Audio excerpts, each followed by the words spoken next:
Now you can. I'd like to call the meeting of the Sudden Valley Board of Directors to order at now 7:08 PM. We have Keith and Rob both have, Now you can. I'd like to call the meeting of the Sudden Valley Board of Directors to order at now 7:08 PM. We have Gary. It's getting weird. Groundhog Keith Day? and Rob both have excused absences. We're not sure what's happened to Ray.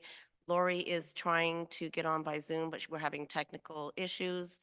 We have AJ, Sonia, Linda, myself, Daniel, I can hear you now, Timing. Can you hear me? all here in attendance. We do have a land acknowledgement and anti-racism statement that is on the website. You're stuck with me tonight instead of Keith because Keith's not available. So sorry, this is my first time, so you're just gonna have to put up with me. Do we have an adoption of the agenda? I'd like to amend the agenda, please. I'd like to remove the minutes of March 28th, 2024.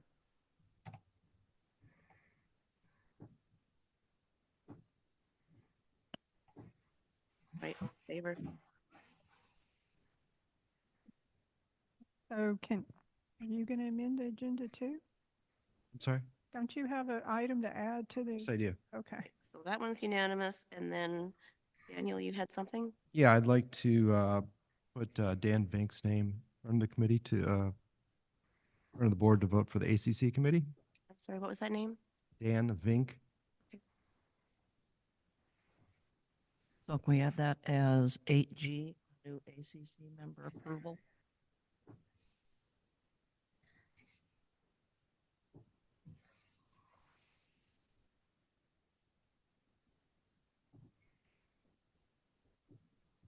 Move to adopt the amended agenda. Second. All in favor? Unanimous. Do we have any announcements? Got the consent agenda. I've got one. Rob normally does these, but I know we have some vacancies on our different committees. I know N&E has a vacancy, Finance Committee has a vacancy, ACC, I believe, still has vacancies, and LRPC, I think you're to 8 now, so you still have. We got a couple of vacancies. Okay, thank you. So those are committees that have vacancies. If you're interested in serving, there's an online form that you fill out and someone will be in touch with you. Thank you. So now we move to property owner comments, and we had a full house tonight. So what are we doing? So we didn't, you've got the consent agenda on here. We didn't, It's after the property owner comments. it's not on mine. Yeah, consent agenda on March 14th. That's not. Item 2. Okay, we we talked about, oh, okay. So did I miss that? And I apologize. Item 2. Oh, I see what you're saying. So can I make a motion so Linda has pulled the March 28th minutes. I want to remove the March 14th minutes for discussion. So can we just pull those, we just remove the consent agenda and make that item 5 and we move everything down, something like that? So you want to remove it or you want to move it down for further I discussion? want to move the minutes for further discussion, and then we can just place them after property owner comments to item 5, and then just push everything else down. Does that sound okay?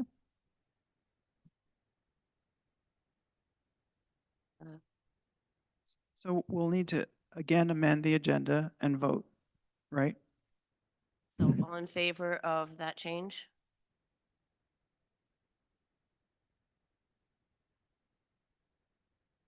So now we are on to property owner comments, and could you state your name and your property address? So my name's Stetson Shear. I'm here to represent my father at 6 Bowline Court. Is that acceptable? Mm. Okay, cool. So yeah, I saw that you guys, first of all, I'd like to thank you guys for your public service here. I'm also a public servant. I work for a local municipality. You need to get right up to the microphone or you won't register. Sorry. Okay, can you guys hear me now? Okay, but yeah, I'd like to thank you guys for your service here. It's a lot of hard work that you guys do. I'm here to talk about the memo that Joanne sent out about short-term rentals. Specifically stating that it's like difficult, if not possible, to comply with Sun Valley regulations. So I think the biggest thing I wanted to bring out there is this whole situation has happened before in the state of Washington, and there's really good court case that kind of covers this and what the HOAs can and cannot do for restriction for residential use. And so you guys can reference that. I'll just give you this copy, but it was Leavenworth HOA, Chihuahua Communities Association, and then, a group of short-term rental operators.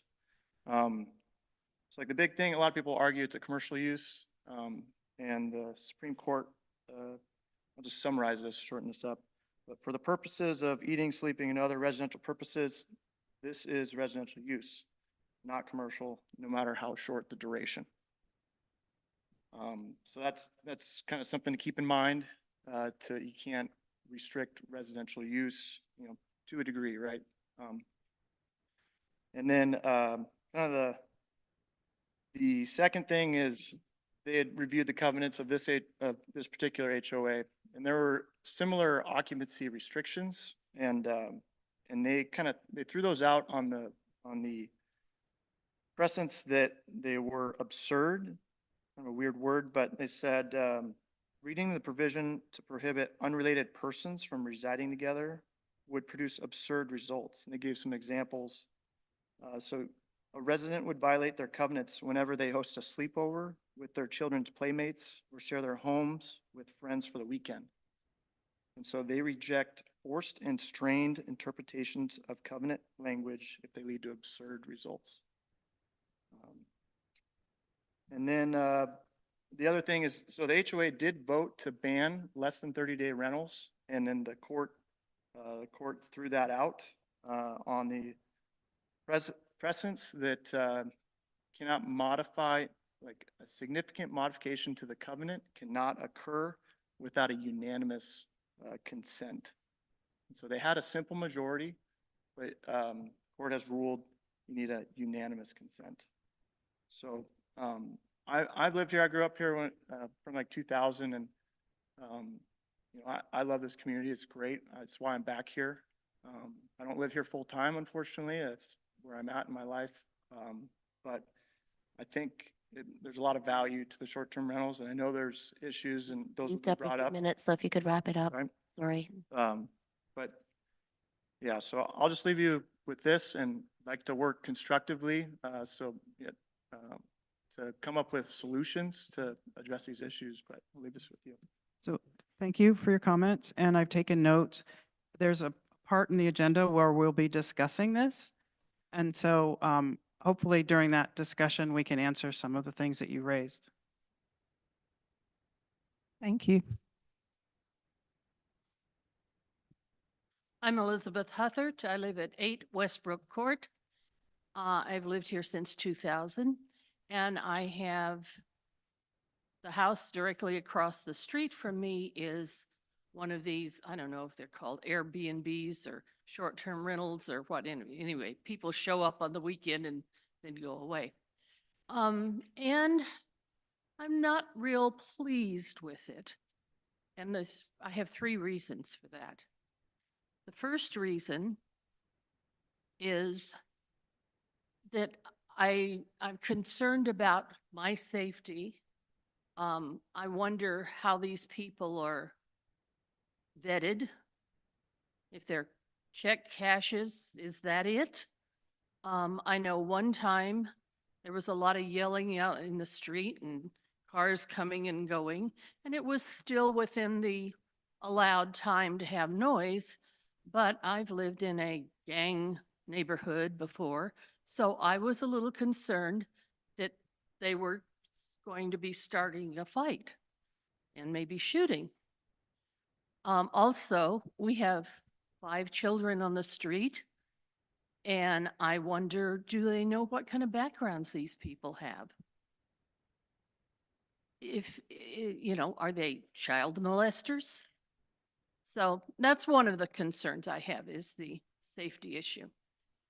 The second concern is because they are keeping this house for this, they are denying the rest of us on the street, a neighbor.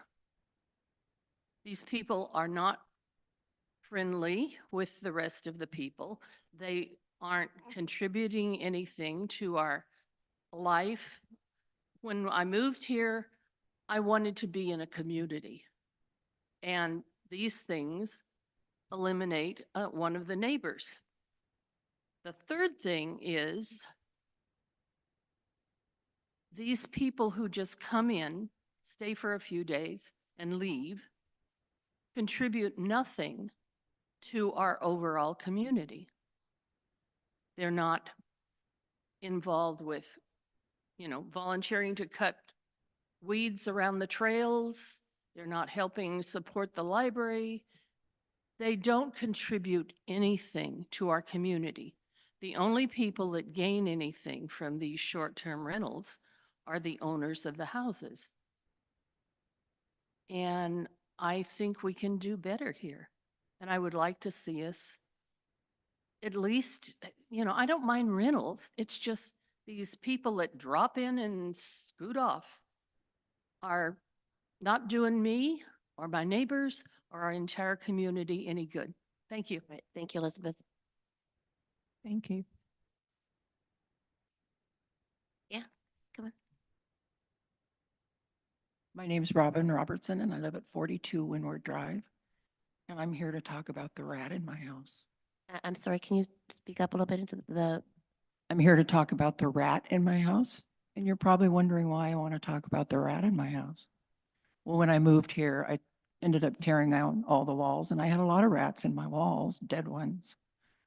But I woke up the other morning and I had blood all over my house, on my floors, in my living room and my kitchen. And I have a couple of indoor cats and a basset hound. And my neighbor has a lot of little black boxes out around her house. And I asked her what they were, and she said it was rat poison. And I know recently a couple of cats died in the neighborhood from poison. So I asked her who put those boxes out, and I called them and I said, what is that in those boxes? Oh, it's a derivative of vitamin K. And I said, does that kill the animals after it kills the rats? No, no, no, no, no, no. So I have a couple of master's degrees and I'm working on a PhD, so I'm pretty good at research. So I started doing some research only to find out it does. It takes 10 days for the rat to die.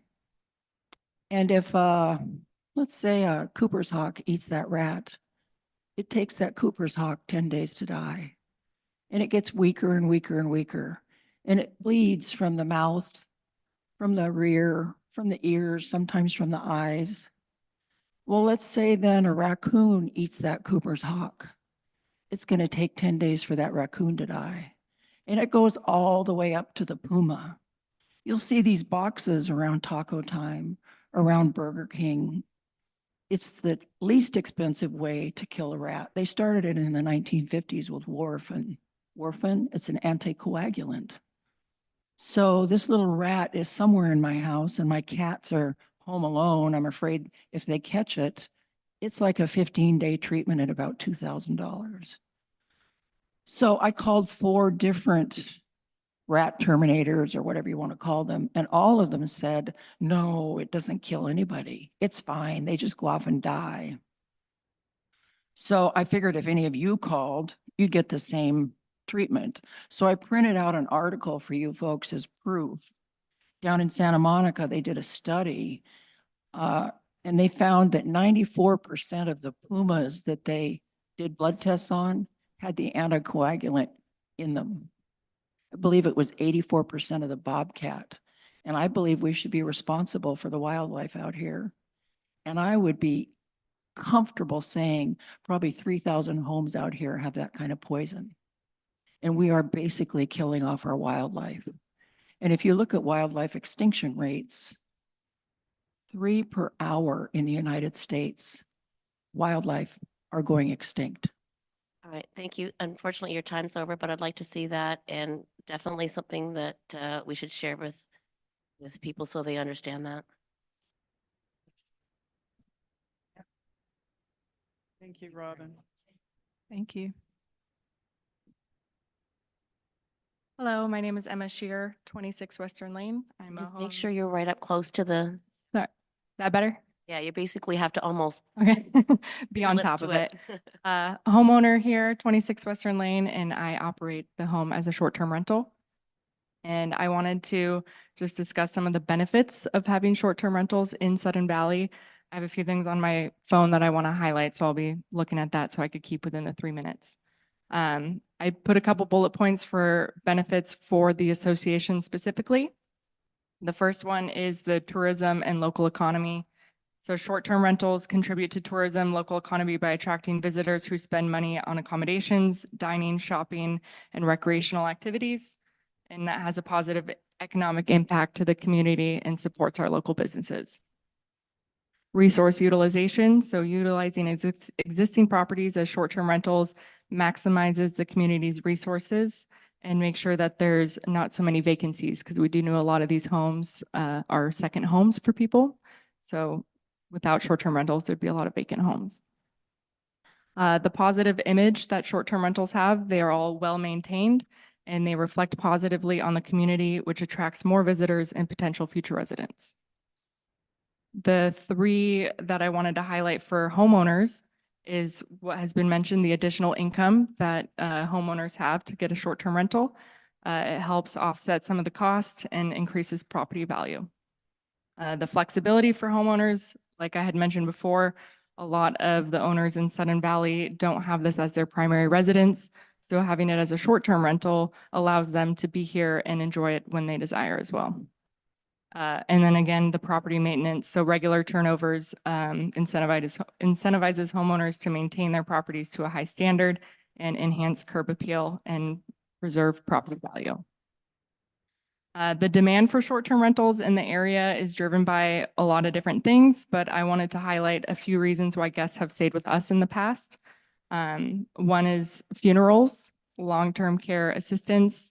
We have a lot of families coming for university tours for their kids going to Western, graduations, weddings. We host construction crews that work on local infrastructure. And we even have hosted research teams that study the drinking water in Lake Whatcom. So aside from vacations, people rent short-term homes for business trips, temporary relocation, renovations of their own homes, or to accommodate guests of family members when they're visiting. So in summary, I do believe that short-term rentals have a positive impact in our community in Sudden Valley. And I believe that imposing restrictions on short-term rental use would be counterproductive and ultimately detrimental to our ecosystem that we have cultivated here. Thank you. Can I ask you real quickly, are you the owner of 26 Western Lane or you are a Yeah, I'm the owner. representative? You, okay, I just wanted to be clear. Okay, thank you. Thank you. Thank you. Anyone else?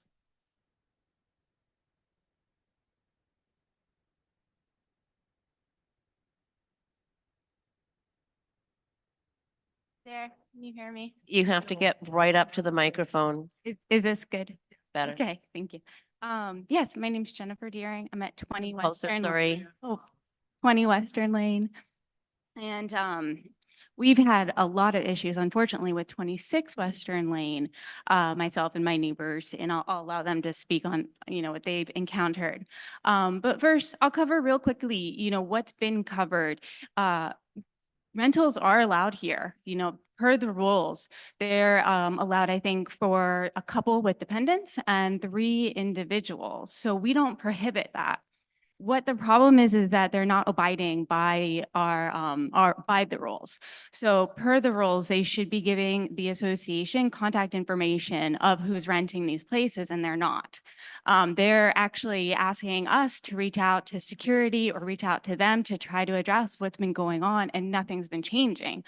So for 26 Western Lane, for example, we've been dealing with a lot of cars parked not only on the street and leaving ditches, from the mud, but also they started parking in the empty lot next to our house.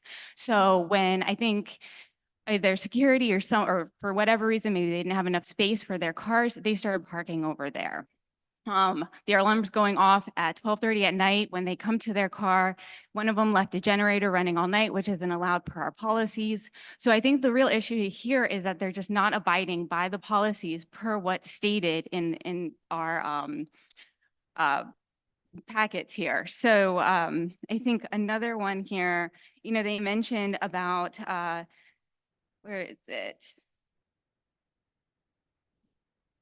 Oh, yes, and also a formal lease needs to be given to the association. So that's something you can look into if Airbnb is actually providing you with the contact information and the rental agreements between the owner and the visitors each and every time they come, which I'm not sure if they're doing. I mean, we're not being able to reach out to them when problems are occurring. That's another policy that they're not abiding by. So that's the biggest issue to me here, is that these policies aren't being abided by, and therefore they're being able to freely behave in any way that they would like with no repercussions, no fines being given to the owners, nobody letting the tenants or visitors know that they can't behave this way.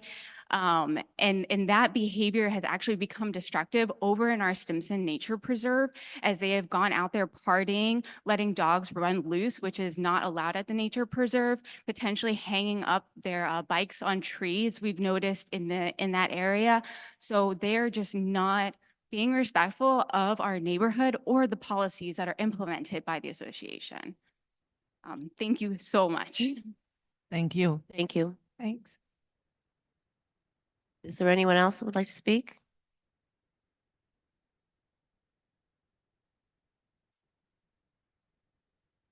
You have to wait until you get to the microphone.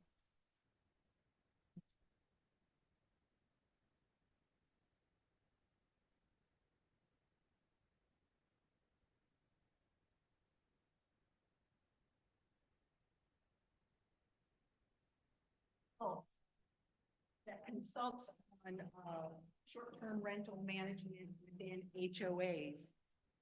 Then, so that's back on the work is being done by the city. All right, are you going to step up to the podium and give us your name and address? So Thank my you, name by is the way.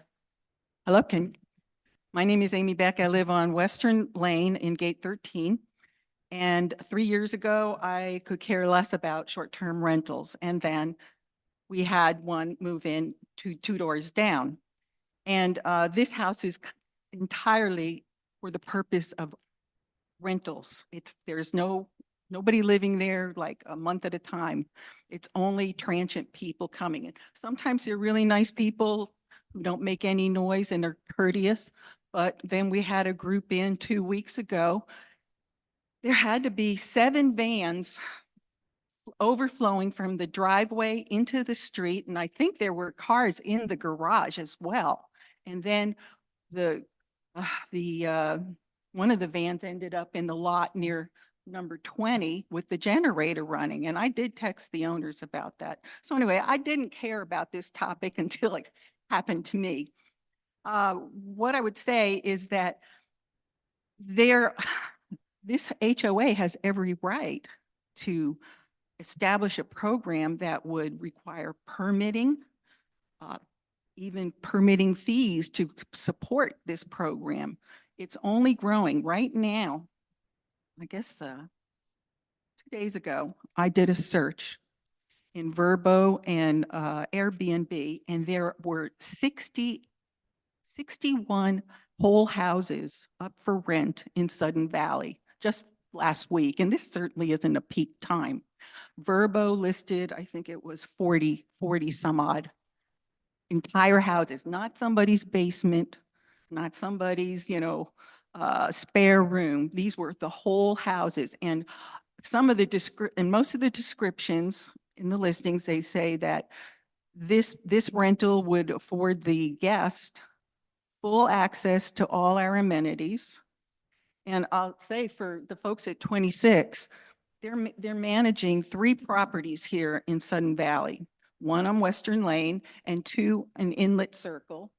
And the combined residency, maximum occupancy of those 3 units on any given day. Let's see, 8 for Western Lane, 10 for 2 Inlet Circle, and 14 for 25 Inlet Circle. So can you wrap it up? Sorry, you're running out of your time.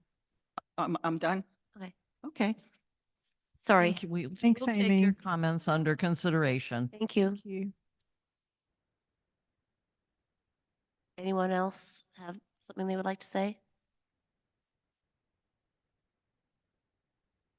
All right, seeing none.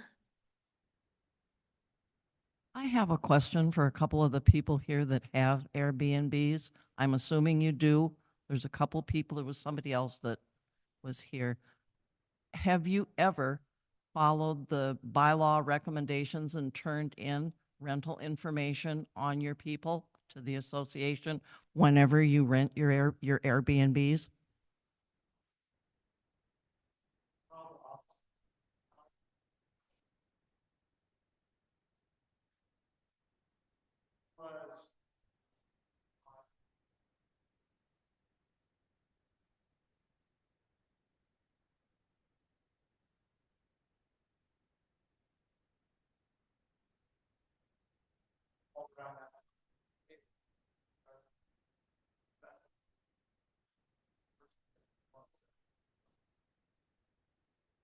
With our office here in Sudden Valley,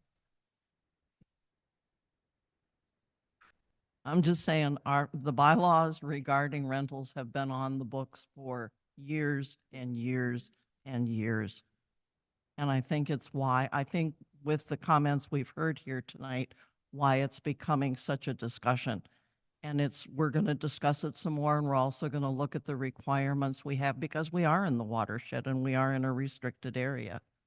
And what abilities we have to make certain that you're contacting us with if you have people in and know that it's expected.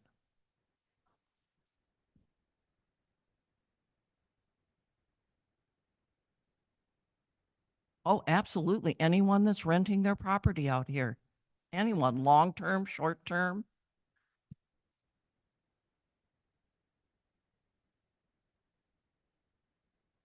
I actually The, have- the names of owners who reside in their properties are in our records. They are registered members of the association. I have a question as well, because we actually have a home in White Rock where we do rent out our basement suite, but it's different. It's not an HOA and it's very private and our neighbors are fine with it, but we have to have a business license. We have to make sure there's fire extinguishers. We have to have exit lights. Does Whatcom County require that of you, or have you looked into whether you're supposed to have that?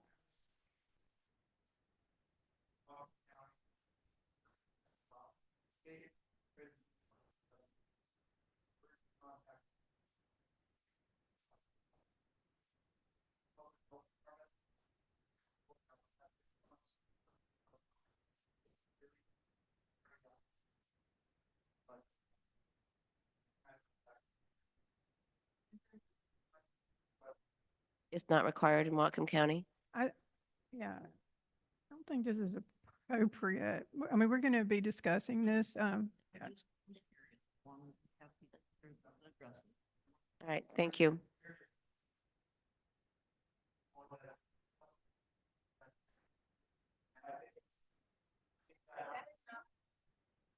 So I think what it is we have a group of people that feel like they weren't heard and their voices were kind of limited to 3 minutes, and then he's getting to continue to express his position. So, I mean, we asked you a couple questions, but thank you. Obviously, it's an important topic in Sudden Valley. So thank you all of you who came out. And as we said, we're going to be addressing that. So thank you.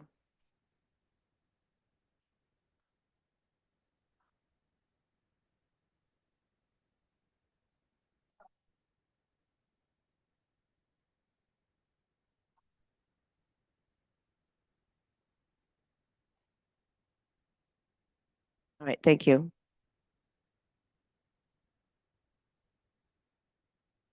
Moving on to item 5, we have the Long Range Planning Committee, your We've strategic. got the minutes, the minutes. Oh, I thought we, Yeah, so, we didn't change it because Lori, well, we moved it to item 5 though. Okay. Yeah, Lori couldn't, I just went back to the original. so Well, we Okay, voted to so put- basically, well, here, we'll let that Oh, exit out. okay.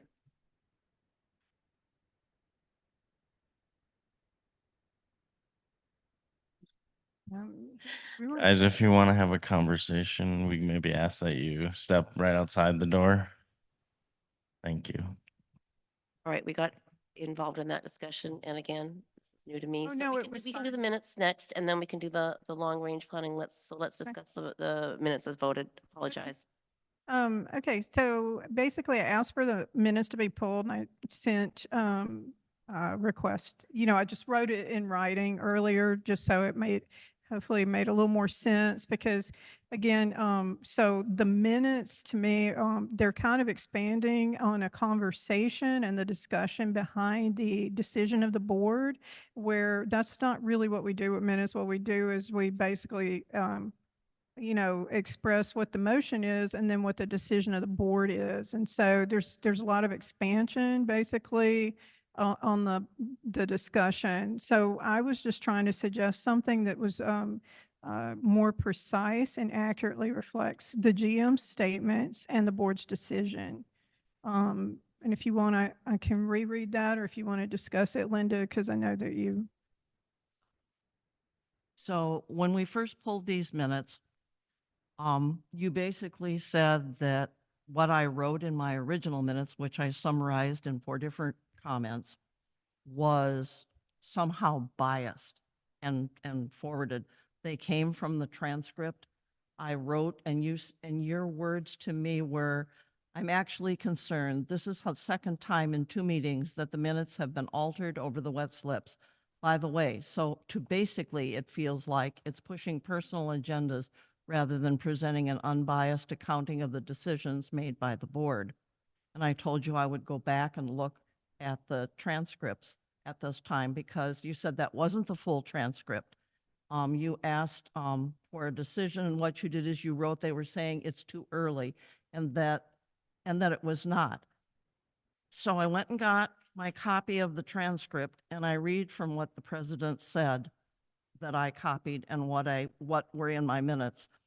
Will be closer to the actual dollar amount instead of doing it, 6 years premature. Sure, I just really like to encourage everybody to follow the appropriate planning process because I feel like if you would do that, part of the plan is to look at all the things that you're talking about.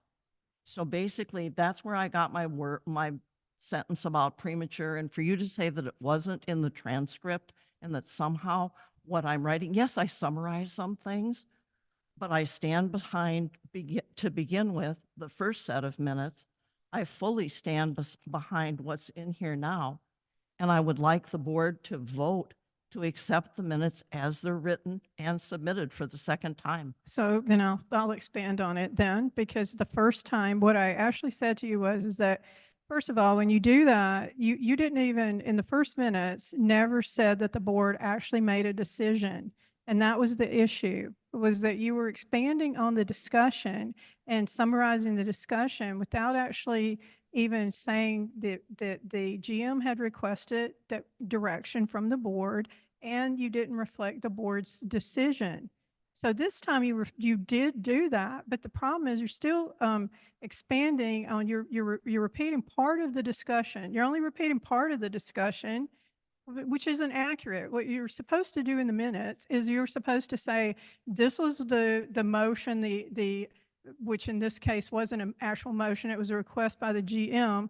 You're supposed to reflect that, and then you're supposed to reflect what the board's decision is. And I went back and I looked at the minutes that you have been doing, and you don't do that with any motions. You don't go into what the backup discussion is.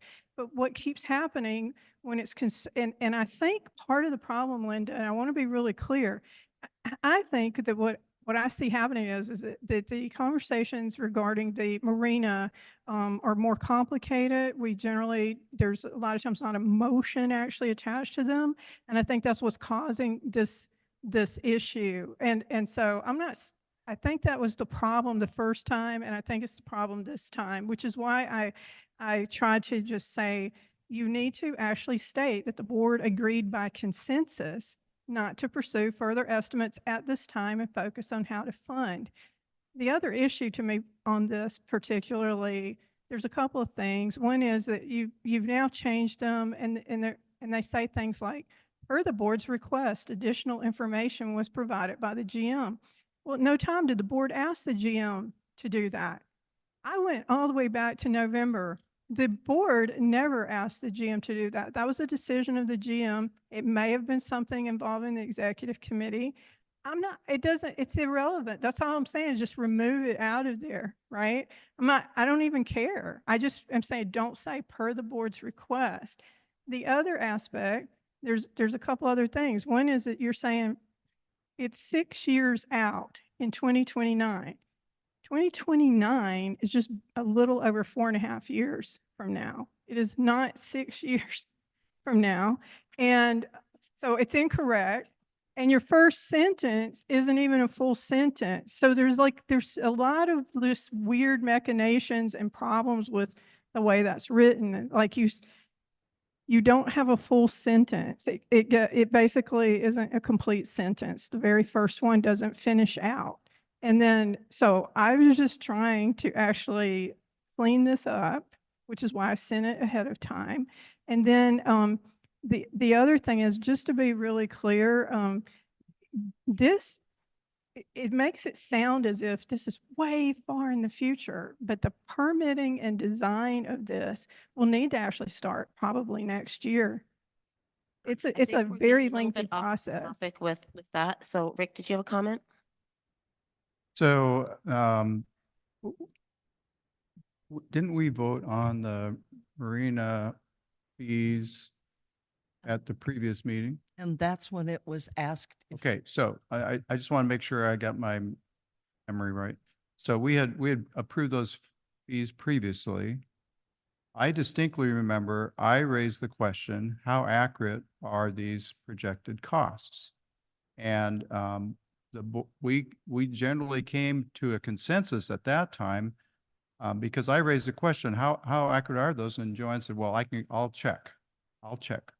And so she came back at this meeting and said, I didn't do a full budget request. I kind of checked with, and I can't remember who it was, to see if we were in the ballpark or not. They said it's probably low. It's going to cost more than that, but it's so far out, it wouldn't do us much good to get a full-fledged another estimate at this time. And so I feel like the board did ask Joanne to do that, and she came back and reported, and we decided not to request the full-fledged estimate, budget, whatever you Engineer's estimate. at that time. And it says the direction to the GM is that further engineering estimates will not be pursued at this time. That seemed pretty accurate to me of what we discussed and what happened. Thank you. So could we vote on whether to adopt the agenda of the minutes? I've got one other, it's just a typo really under 7E, under the second motion, it says directs, and it should be directors. Like move that the SVCA Board of Directs approve contract. It should be Board of Directors approve the Mine contract. says directors 70. That's I weird. see, no, I see, I see it. I will. It's just a typo. I will correct. Thank you. Right. So can we call a vote on this? No, there's also another issue on the very last item. Let's see here if I can pull it up. It basically says we went into closed session, we came out of closed session, and that it says the appeal hearing, I can't find it, sorry. The appeal hearing Do you want to say whatever it says? What I have in here is it says, coming back from closed session, there was some action taken on the appeal, and that will be in our minutes, and that's directly from my transcript. that Right, I but it's have. not in the minutes. They haven't been approved yet. I can't.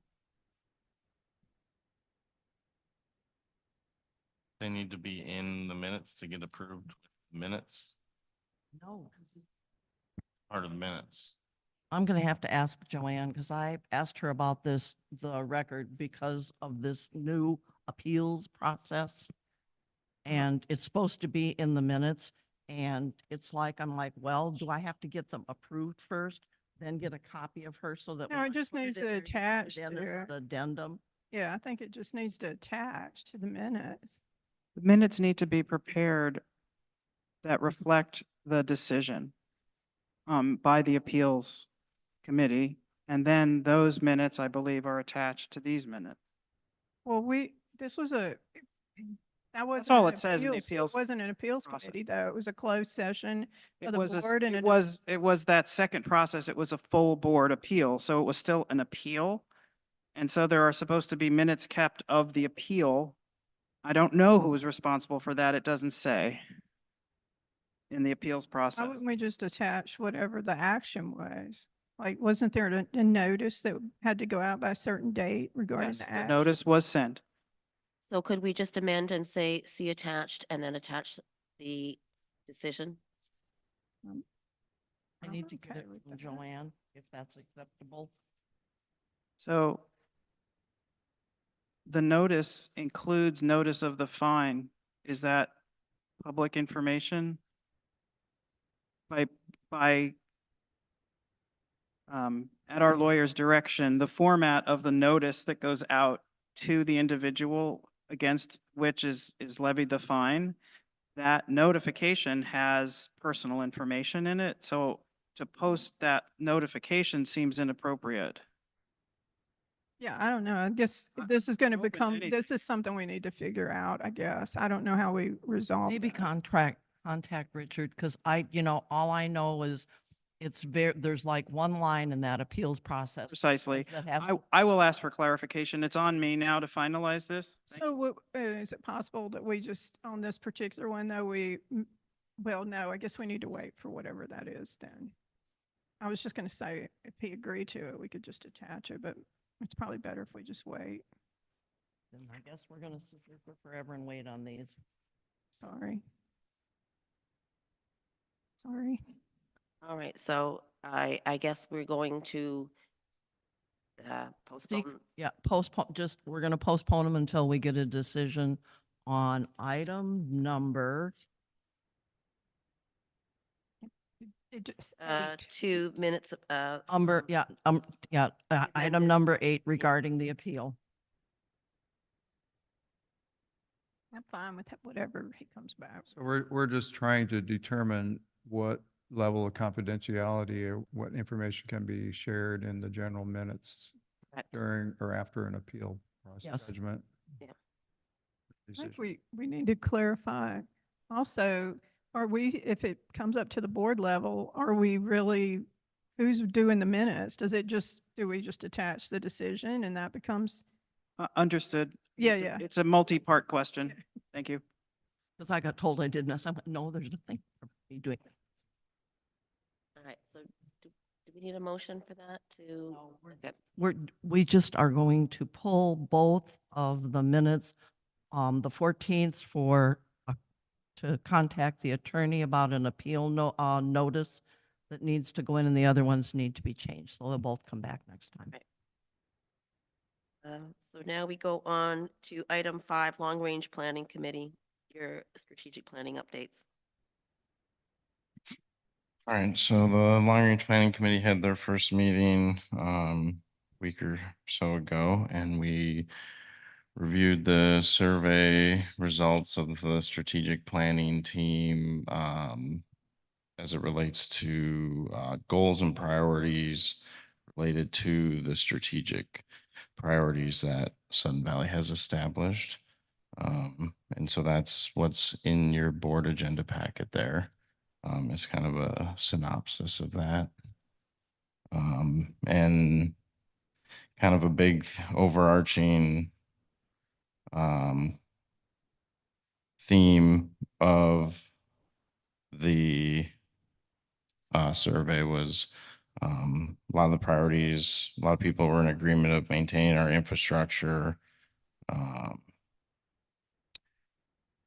sorry. I lost my thing.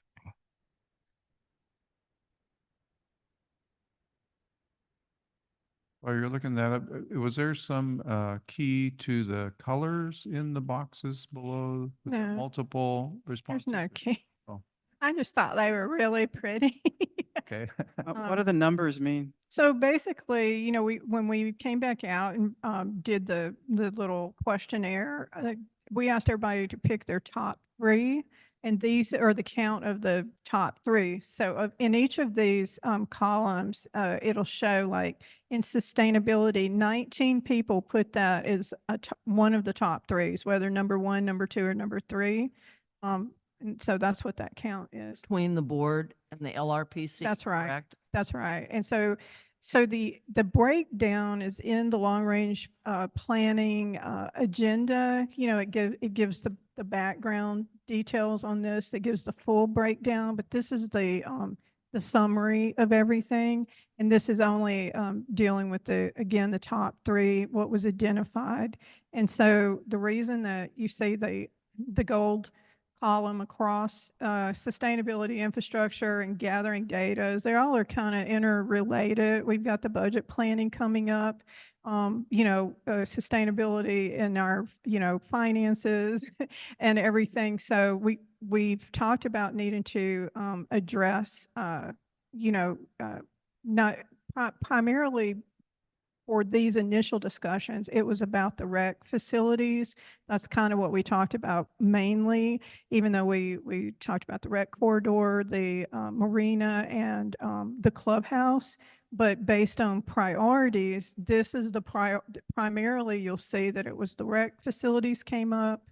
And even though ongoing maintenance of our existing assets were important, it was that and the roads and stormwater were the main priorities to focus on for now. And then I gathered data along with that because that's what we're going to need as part of those decision making, to help us make those decisions regarding those facilities. And then I'm going to throw it back to AJ. I was just filling up time. Yeah, so sorry, Sonia put together the chart, so yeah, basically the committee had discussion about all of that. We kind of reviewed the SWOT analysis that we did on each of the three areas. And we were talking about some of the large projects that we have ongoing. And so the long range planning committee kind of felt like we would like to ask the board to schedule another strategic planning meeting with the board, LRPC, and key staff to kind of hone in on the rec corridor specifically related to this barn and the ice barn, and have a similar planning session to what we did on the other facilities related to each of these, as those are kind of large scale projects that require significant planning to move forward. And yeah, I guess we have a few people gone tonight, but we were hoping maybe to have a meeting sometime in the next several weeks, couple weeks. So what we'd like is that we'd like to have the project manager in attendance as well as the engineer to be available. And so our thought was that the board and the long range planning committee could potentially submit their questions ahead of time, and hopefully they'd come a little bit more prepared to answer and address some of these things, so that obviously on the I don't know what to call it now, the barn 6/pavilion, whatever that thing is going to be. That one's a little more complicated. We're at the very, very early stages of that. But again, it allows us to, on this one, hopefully the experts that, have some background on it would be available to answer some questions and then also help us with the beginning stages of what exactly do we need to be considering? Because that's one of the things that was brought up is that we really need to understand what the usage is or what our plan usage is for that building in order to begin any type of real plan for that structure, the replacement of that structure. Yeah, so excuse me, I have a question, Tommy. What engineer are you referring to? There have been Well, there people was involved a with this structural, project over Keith the keeps years. talking about he keeps saying Corey, I think his name's Corey from Kingworks or something like that. Kingworks is on barn 8. That would be this barn. Well, my question is, to my knowledge, there's been no real engineer other than the who was it? Carlotti or whoever submitted those drawings. And other than that, I don't know that our project manager has even looked at any other engineers for that building. I don't think I we don't know really what need a lot of preparatory work engineers was for done. that building. Well, if we have, That's why I was asking the question is, when you say you want the engineer to be there, what engineer?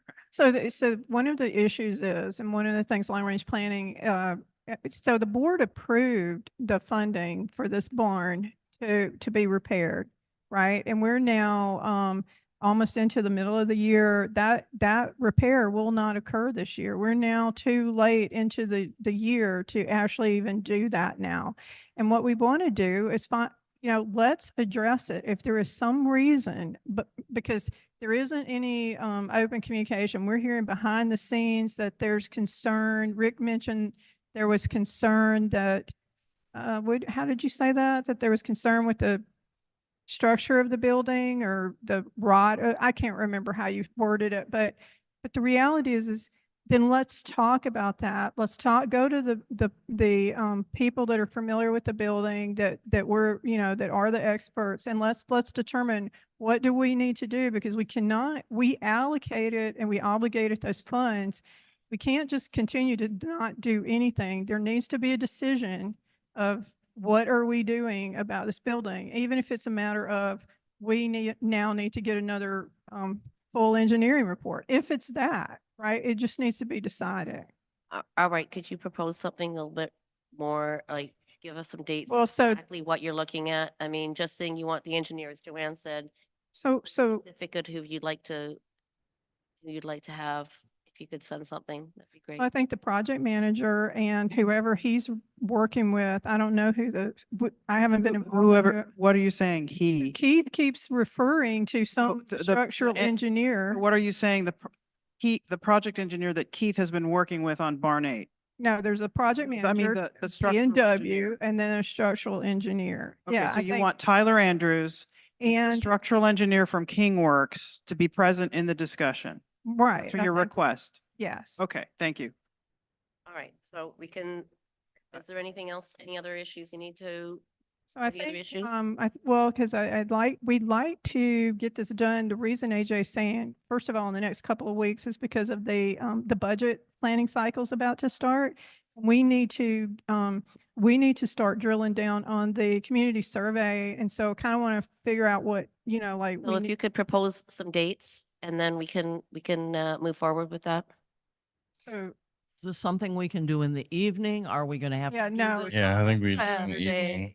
so we could do next Thursday, the 18th, or So we're missing a reasonable number of the contingent. that's why he didn't give the date. Right, no, I get it. I totally get it. So perhaps it would be more efficient for you to make a suggestion in email and then everyone can respond in that string as to their availability. Would that work for you guys? Sure, Lori and I will and I look figure in the available evening. 18th Then, so like, if you give us a couple dates, we Yeah. could move forward. That'd be Okay, yeah, because it just a meeting like this, right? Like a 2-hour or so meeting. Would that'll be sufficient? I think so. Awesome. Okay. Okay. So, can I ask the people who are in attendance to not have private conversations? It's hard enough to hear with the terrible mics and the heaters going. Thank you. I have a last follow-up question on this. Some of the column headings on your chart relate directly to strategic priorities, but others don't. So it would be helpful to me, as a person who likes quantitative data, to see the actual data. Can you did the, It's in the long-range planning, but it's in the long-range planning committee packet, but I can I can send all that information to the board. It gives the full breakdown of the raw data. I just did it like that because they didn't neatly fall into those categories once you're actually looking what the wording is. And so, I mean, it's something that as we look into it, we can, some of these things also actually aren't even, they're not really work of the board either. Like some of it is a little more, we have to kind of think about that. Some of it is operational, like it mentions, continuing with Clean Green and Firewise and things like that. And so that we'll clean this up a little bit better to where, but I figured we weren't really done with it yet. All right, thank you. So you can send that and Yeah. then some proposed dates. So that's great. Thank you. Okay. Okay, Joanne, General Manager's report. in March, Sudden Valley continued to transition from winter to spring, experiencing much higher than average rain mixed with occasional sunny days. This is all relevant because the weather dramatically affects not only our income stream as an association, but also the activities that staff engage in. Residents, meanwhile, began enjoying outdoor activities as the temperatures gradually warmed up towards the ends of the month. Staff has remained focused on getting our grounds, facilities, and programs ready for the new season. I'd like to update everyone on marina renewals. Marina contract renewals are being completed at a pace that is slightly behind last year. We wanted to assess whether this was related to the fee increase recently implemented for 2024. So administrative staff have been calling previous renters to remind them about their renewal and ask if they were planning to terminate their rental agreement. At this time, most renters have been contacted. Although we were not able to speak directly with everyone, we had to leave a lot of voicemail messages.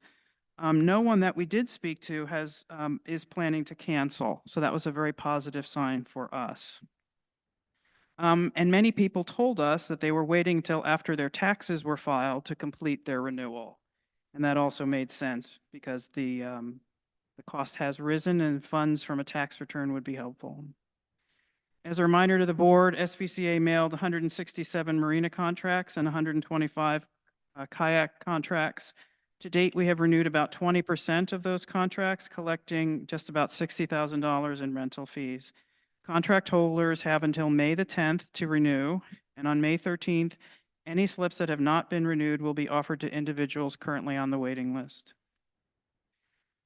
Our volunteer program is off to a great start, with 29 people having signed up to help at various types of community events. Our first volunteer event was held last week with 11 people coming out to clear brush from the Lake Louise Trail. The weather was great. Participants had a lot of fun, and they gathered together enough brush and debris to fill 4 large truckloads. Yeah, the trail looks a lot better, and we really thank those people. And I would encourage others to sign up. I mean, it sounds like a lot of hard work, and I guess it was, but it was also really fun to do it as a group.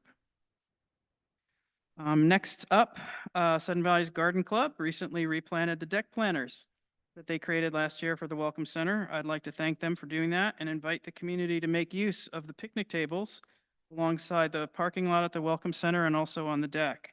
It is a wonderful spot to sit, although I've actually never taken the time to do that. Other people report that it's nice to sit there and rest after your walk or just have a talk with someone that you've met up with. Dog friendly, all that good stuff. Speaking of dogs, I'd like to remind everyone that SVCA is a dog control area. And recently, we've experienced an increase in complaints about dogs being off leash. And one of the situations that has occurred was particularly frightening, and I'd like to share some of the details of that with you. Specifically, a resident called security in late March to report that there was a pit bull loose in her yard, which was growling at and chasing her young child who had been playing there. Security responded, they called animal control, and they were able to coax the dog out of the yard. Everyone is safe and sound. But the situation could easily have ended extremely differently. Many dogs will run after something that runs from them. It's an instinctive response. And a young child who's not used to being around dogs or who is afraid of a dog that they don't know can easily incite that response, causing very bad outcomes. Last year, there was an incident where a dog being walked on leash was attacked and killed by a dog that had been left loose in a resident's yard. It happened in about 30 seconds and someone's dog was killed right in front of them. These incidents illustrate how dangerous situations can develop when a dog is not properly controlled. SPCA rules and regs state that dogs in Sudden Valley must be under control at all times unless they are in one of the 2 dog parks. Under control means in the house or approved kennel, restrained by means of an invisible, which is an electronic fence, or on a leash or chain not longer than 15 feet that is suitable for the animal's size and weight. That's a quote from our rules. A fine of between $50 and $100 may be assessed by the association if your dog is found to be uncontrolled. Further, if a dog is found to be at large 3 or more times in a 90-day period, it can be deemed a nuisance and excluded from the community. Now, I can't imagine the pain and suffering that would go along with losing a pet like that, okay, for having it just be off leash. And it is not the association's intent and we don't have the resources to walk around and patrol looking for loose dogs. But I beseech everyone who does have a dog to control that dog, because you do not want to be the person who has to explain why their pit bull just attacked a 4-year-old. On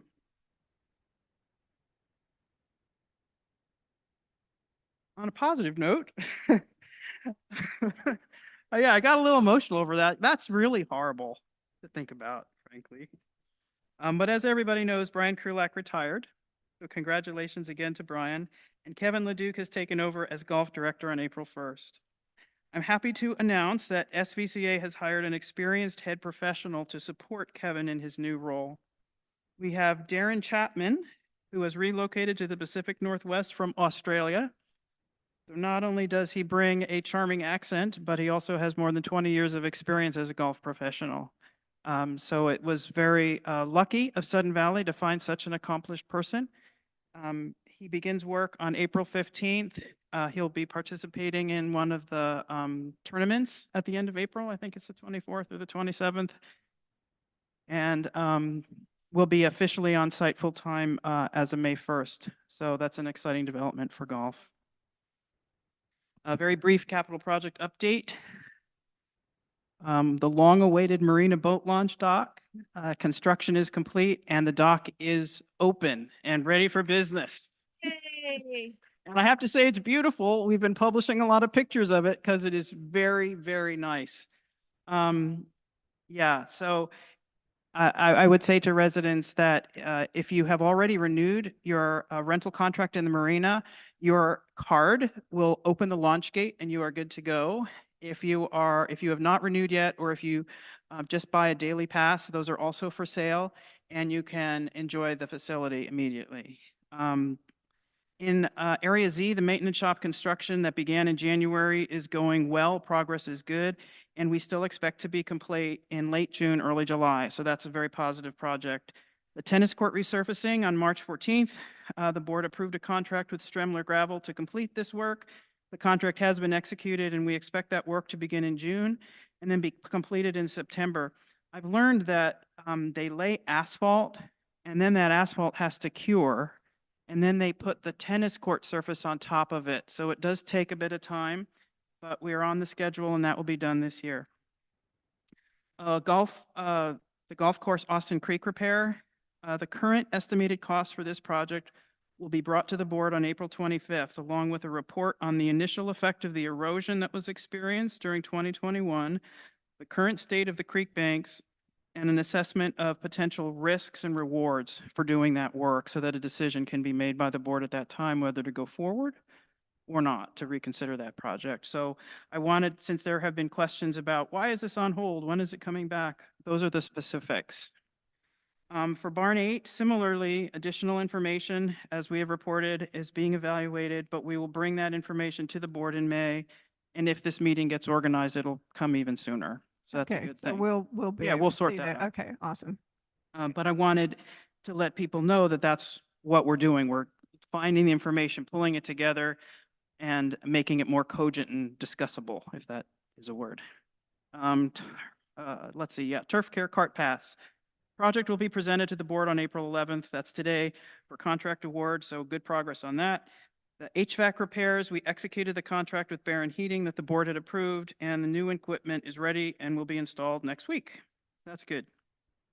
Rekeying of the facilities. We've been waiting for the new lock materials to be ready, and they are ready. So we started putting actually the new locks in this week. It'll take a couple of weeks to get around to our many hundreds of locks, but we expect that the project will be completed in the early part of May. The 2024 road and drainage design, that design is finished, and the project was put out for bid in March. We expect to bring the award of contract to the board on April 25th. It'll go to the finance committee the week before that, and then we'll bring it back to the board, hopefully with the finance committee's recommendation. Cold Spring drainage repairs, again, the design is complete. We are waiting for a permit, but we're close to getting that permit. Construction is planned to be completed this summer, and that project will be packaged together with the 2024 road and drainage project for bidding and contract award. So that will also come back April 25th. The remainder of the report discusses individual department activities. Any questions? You answered it. Thank you, Joanne. So then we move on to continuing business. I'm just wondering, can we, since we've already approved the code of conduct and grievance procedure, and I'm taking a page out of your book, Rick, can we combine those as a consent agenda? Basically, these are just two things that we've approved and we just have nice clean copies. Can we just go straight to approval of those? Second. Yeah, we prepared a resolution that does approve both of them. So if I could perhaps read that resolution and then Okay. people could vote, will that That would work? be great. I've had a crazy weekend. I missed that. No worries, no worries. So resolution, SVCA Code of Conduct and Resolution of Grievances Policies. Whereas the Sudden Valley Community Association wishes to encourage civil participation by members in governance, whereas disagreements between volunteer members of the Board of Directors and committees have led to conflict within the extended Sudden Valley community, whereas the threat of legal action discourages members from volunteering to serve as members of the Board of Directors or committees, now therefore be it resolved by the Board of Directors that the following Code of Conduct and Resolution of Grievances policies are hereby adopted, with copies to be provided for each member when they join the board or a committee.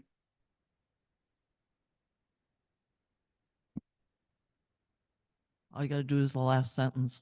Adopted this 11th day of April 24th, 2024 at a regularly scheduled meeting of the Board of Directors at which a quorum was present. So So we have to move to adopt that move to adopt the resolution. resolution. Thank you. Second. All in favor? Oh. You have to open it first. I have a couple of just typographical editorial changes that I noticed. Let's see, let me find them. On the grievance policy, under step 1, there's a period after committee chair. I think it should be a comma.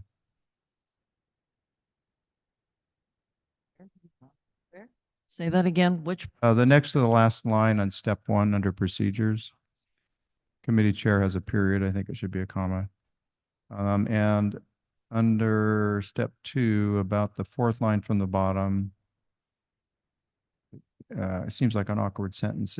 If a written complaint names a fellow volunteer or volunteers as a source of the concern, leadership will invite the complainant and the other named individual.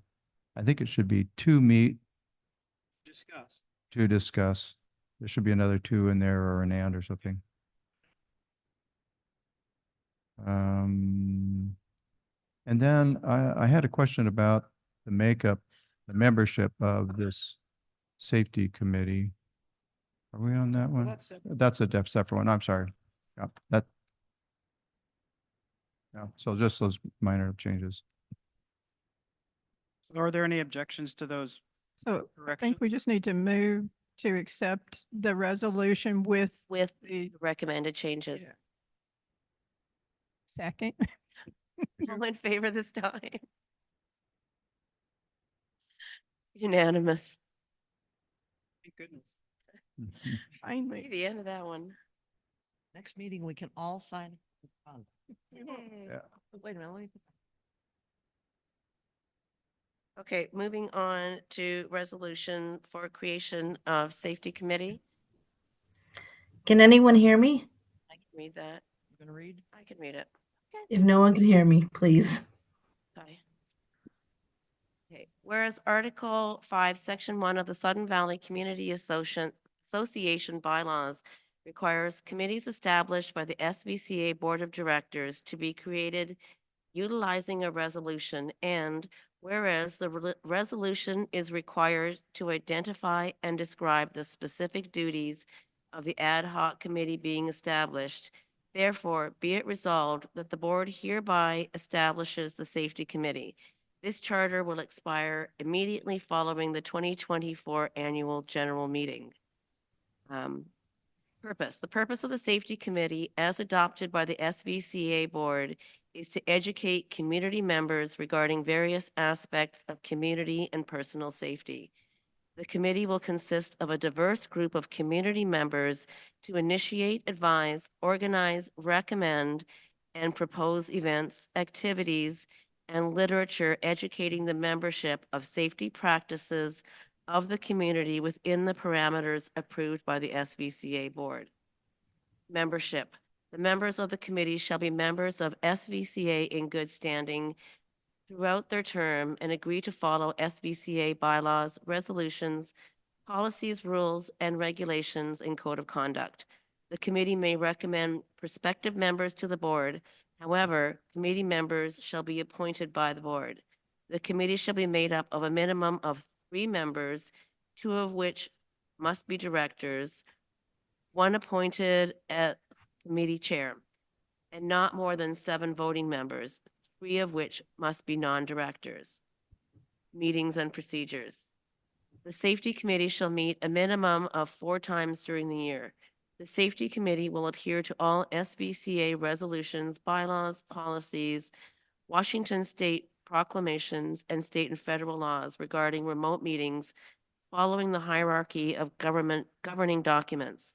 Meetings shall be conducted in accordance with Robert's Rules of Order.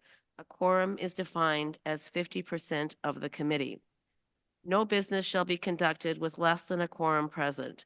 Notice of the meeting and an agenda shall be posted on the SVCA website a minimum of 48 hours in advance. Notice shall state date, time, and place of the meeting. Written minutes shall be posted on the website and filed with the board secretary. The committee shall deliver a report, written or oral, as requested by the SVCA board. Authority.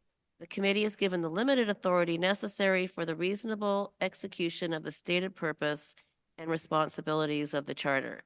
The committee chair shall keep the board and the GM informed of any discussion with outside organizations, agencies, or vendors. No safety committee member has authority to sign or otherwise enter into any contract or other agreement binding or committing the association, obligation, acquisition, service, purchase, lease, or other agreement. Deliverables. The specific duties and responsibilities of the Safety Committee shall consist of the following: arrange events and programs such as wildfire preparedness, presentation by local experts, Firewise. Facilitate the involvement of and encourage the participation of all local community groups and members. Recruit and coordinate volunteers interested in participating and supporting ongoing safety activities in the community. Promote and advertise committee events and activities on the various SVCA information platforms, Views, eBlast, and the SVCA website announcements. Develop monthly Views safety-wise articles for the Views. Educate residents on various aspects of emergency preparedness and offer recommendations. Form a volunteer traffic safety group for school bus stops and SVCA events. The committee chair will report directly to the board, suggesting methods for support and approval of the activities of the committee. So is there any discussion? Rick? I think the description of the membership is somewhat vague and possibly confusing. It says the committee shall be made up of a minimum of 3, 2 of which must be directors. That's pretty clear, but then it says not more than 7, 3 of which must be non-directors. So if you had a committee of 3, 2 of them, it seems like what they're trying to say is, and I think this probably directed at Lori, but you want to have at least 2 directors, but not more than 4. And I think maybe stating it that way would be more clear. Well, the way I'm just reading it is if by any chance we only had 3, 2 would be directors and 1 must not be a director. So, Right. It's like DRC is right now, document review. But yeah, well, Is Lori not able to answer? I'm trying. Oh, Hello. I see. yeah, she's been trying to get online. I'm here. I just can't. I can see her. That's why I was asking. But at this point, Lori, I guess, will be the chair and we haven't done voting, but the plan or the hope is that I would be second. So to I'm Rick's, filling in for her is what I meant.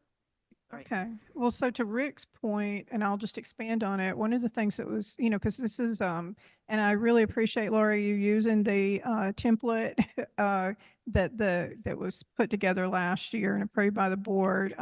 But one of the things on here, when it talks about a quorum, it actually removed the requirement that a board director had to be present in order for that committee to meet. And there's a reason for that, is because in the past, there was issues about, there was a disconnect between what was going on in some of these committees and subcommittees versus what the board was aware of. And so these committees, like we had a lot of people that had put a lot of effort and time into, let's say, trail planning, but the board knew nothing about it, right? And so it's very frustrating when there's that huge disconnect. So it's really important that a board director is in attendance at these meetings if this is going to be a committee of the board that we've approved and that it's operating with the association, a board director needs to be present. And then I'm just going to expand. So one of the things that was taken out of here is where it says the committee chair shall keep the board and the GM informed of any discussions with outside agencies, et cetera. There was another paragraph in there that actually said any agreements or discussions with outside organizations, agencies, or vendors must be approved by the GM.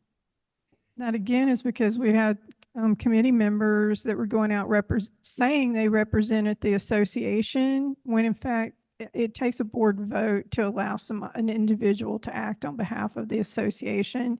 Nobody has that power. We've only designated that to the general manager, and even board directors aren't able to do that, act independently. So I'm not sure how you guys want to address that. But one of the ways that you were looking at. it was in the template where it goes, any agreements or discussions with outside agencies or vendors must be approved by the board and GM. But the other thing is perhaps the way to address it too is in the deliverables, because nowhere in here does it mention working with the GM. So if we just put language that working with the GM, that, like on the specific duties and responsibilities of the safety committee shall consist of working with the GM on the following. And then the GM can randomly assign staff on each of these things or whatever. I don't know, but at some point, like arranging events, like what if that's not, we don't want just a bunch of pop-up events, right? Or facilitating, we already have a volunteer group. Do we want more volunteer activities that are separate from that group? So, Okay, so your first change would be shall consist of working with the GM on the following. Well, so the first change would be under meetings and procedures where it would say a quorum is 50% of the committee You have to add back in. and one of which is a board member. And then Okay. I don't know how to fix it. I just made a suggestion on the other. And so you're saying under deliverables, if I'm understanding you, that a way to get the general manager involved in this is to say the specific duties and responsibilities of the safety committee, working with the general manager on the following shall consist of the following, and then the deliverables. Well, and I think that would address the line that was taken out as well, because then it doesn't allow them to do anything unless they've gone to the GM anyway, right? So, All right, so if we made that change in section 6, so Joanne, do you and have, then membership where you had, It's there. That's no big deal. okay, Joanne, what do you think? How do you, I think that when every activity of the association has to involve the GM, that you're asking too much of the position, and the de facto outcome is that fewer things get done. I do understand that we don't want committees running around willy-nilly creating dozens of events, right? I get that.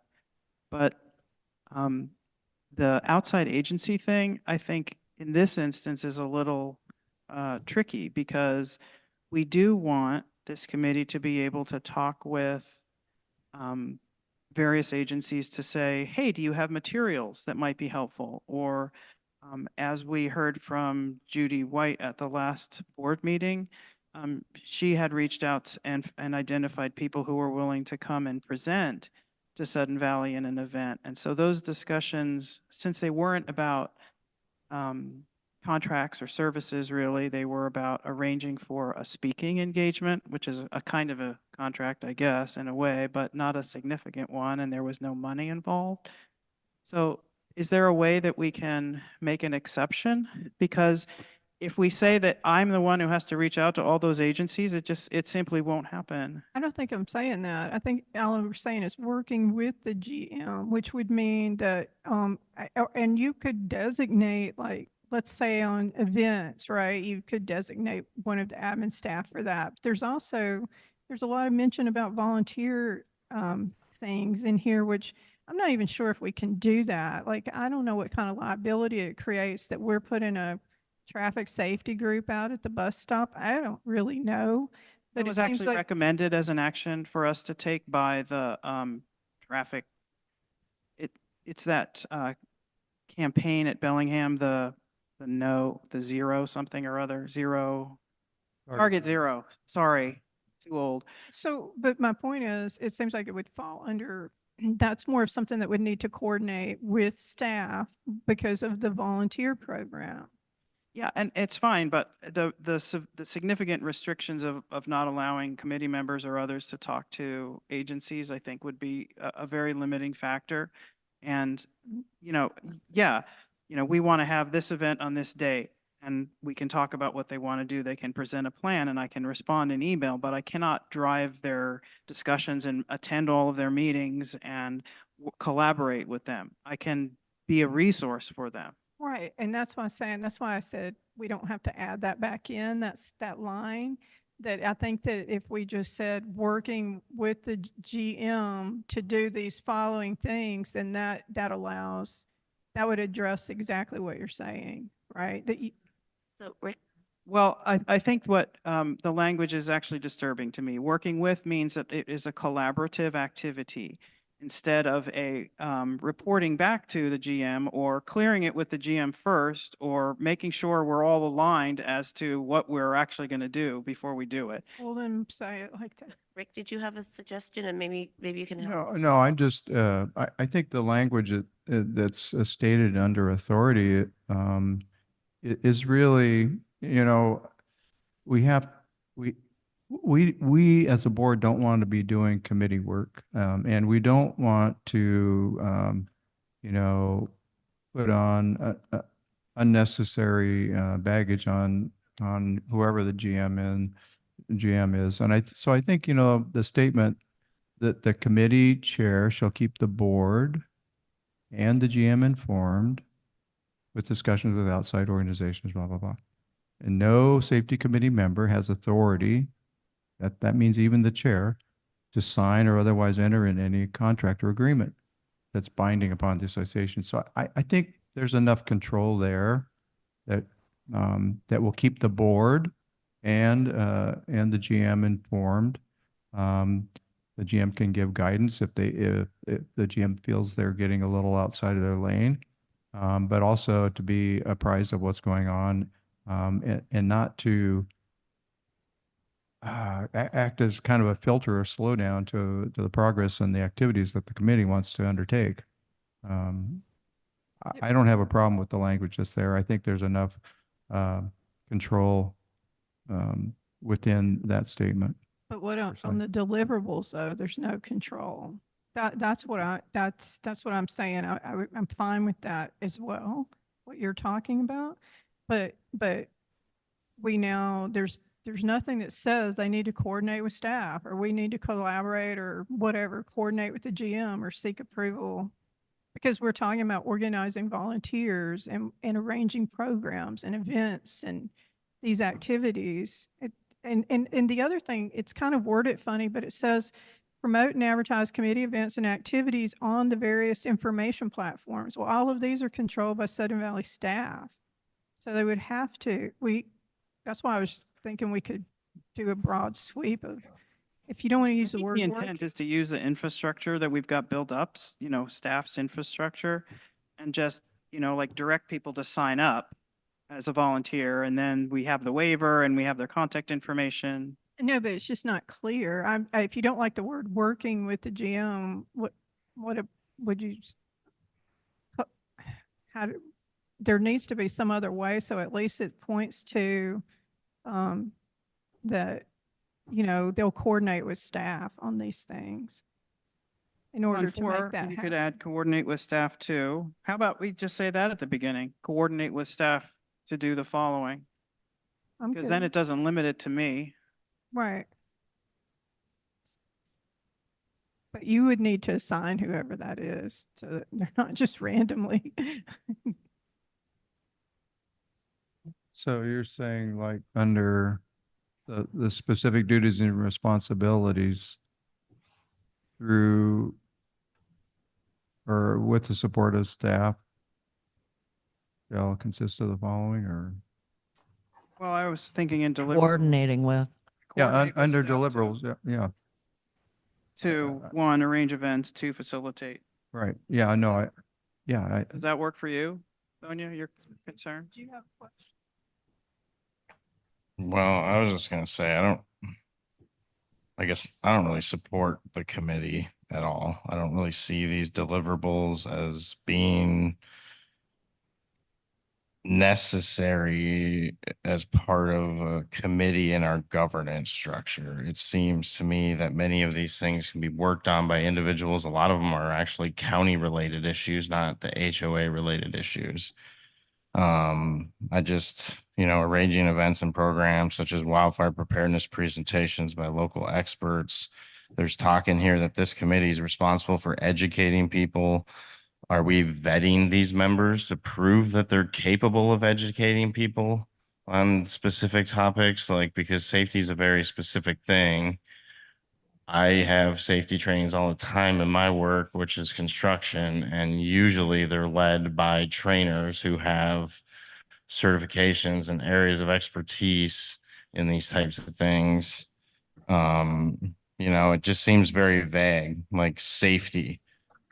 And then one example that's given is wildfire preparedness presentation. Safety wise articles for the views. People could do that on their own. Don't think a committee is necessary. I won't support it. Well, when I look at what Judy has put together with her meeting, she's brought a lot of experts together, and to be able to use what those people give us and put it in the views. I don't think giving people information that can help them be more safe is a problem. I don't think maybe less safe is the best solution. Ivy? Oh, sorry, Rick. So, I would beg to differ, AJ. I think, in our long-range planning committee meeting that I was able to attend as a non-committee member, as a board member, a couple of the things that came out of that were we wanted to try and increase community engagement. I think people who are concerned about various aspects of safety might be drawn into conversations about various topics that have been mentioned. And another big one was a collaboration, and a lot of that collaboration was posed as interacting with other outside agencies, outside and beyond Sudden Valley, like the county and the fire department and Hello. emergency services, that sort of thing. So, in addition to Native Americans and all the others. So I don't see that it's not something that we shouldn't be concerned with. And certainly the fire issue was high on our minds last year because it was so darn dry and warm. But I don't think preparing for emergencies of various natures is necessarily a bad thing. That's my thought. I'm not saying it's a bad thing. I'm not saying there's not concerns around preparing for emergencies. I'm saying it's not the HOA's place to do that. We are not staffed, resources, trained to deal with emergencies. And I just think, we should just direct people. Our resources should simply be directing people to the actual resources with the county, the state, the feds, whoever, so I don't think, just emergency preparedness committee repackaged as a safety committee. All right, thank you. Linda, Joanne. I just wanted to say, in looking at the strategic document that you provided here, under policies and plans, it says, educate the community on safety, natural disaster planning, and a couple things of safety, review evacuation, routes, plans with the county. That would be the board. But this other one with just safety within the community, there's lots of things you can do. There are people that have arranged to have, through the fire station before it became unusable, had somebody came out and furnished gun locks to interested owners. You can have teaching little kids, bring them down, make an event for teaching little kids to ride their bikes. There's lots of different safety things within the community. The to-go packs, find people that are willing to donate to support that program. That's, letting people know what they can do in their own homes. That's all. You even might see if the fire department would be willing to come out and say, hey, do you need a fire, one of the detectors in your home?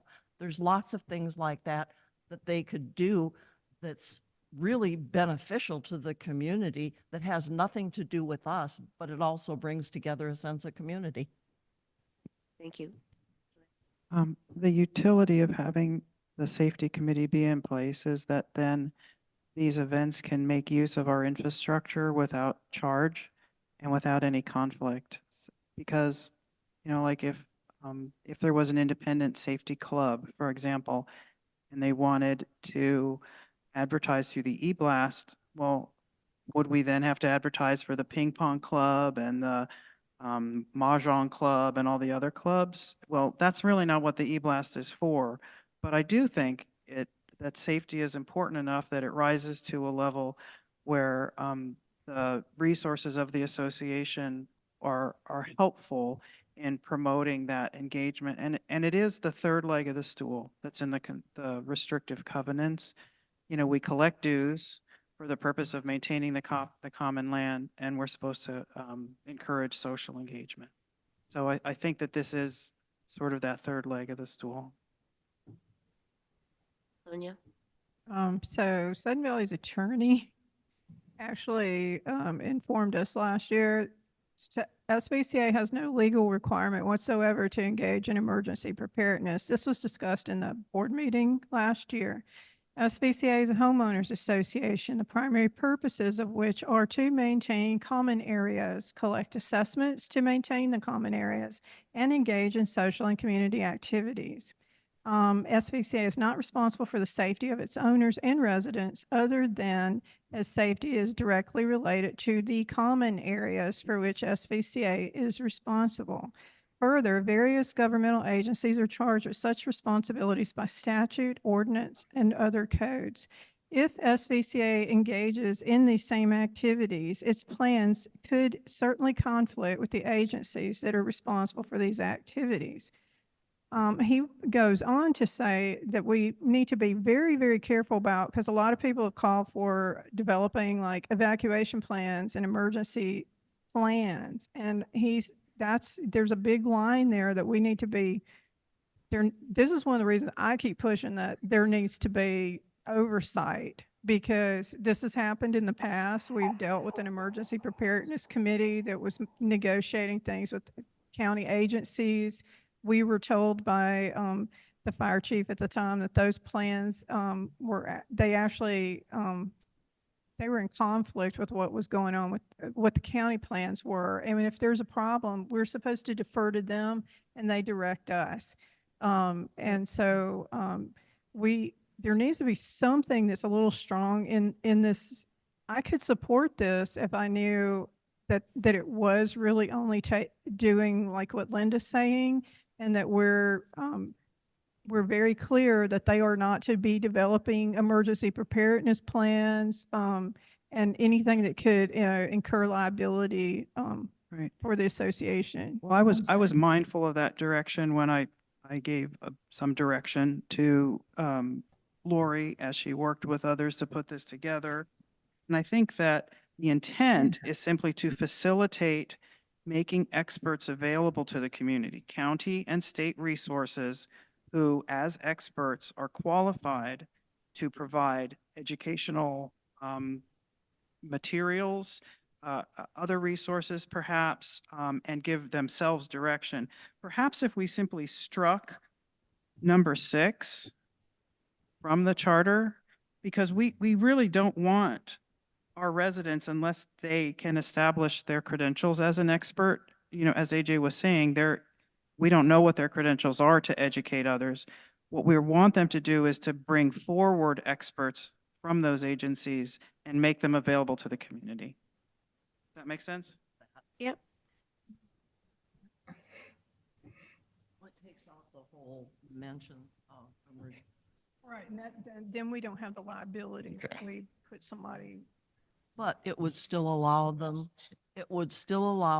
to have county officials or whoever who deal with emergency preparedness come out and have a time when somebody and have a couple of presenters that are experts in the area to tell us, these are what the plans of the county are. This is what would be expected of you out here, et cetera, et cetera, et cetera.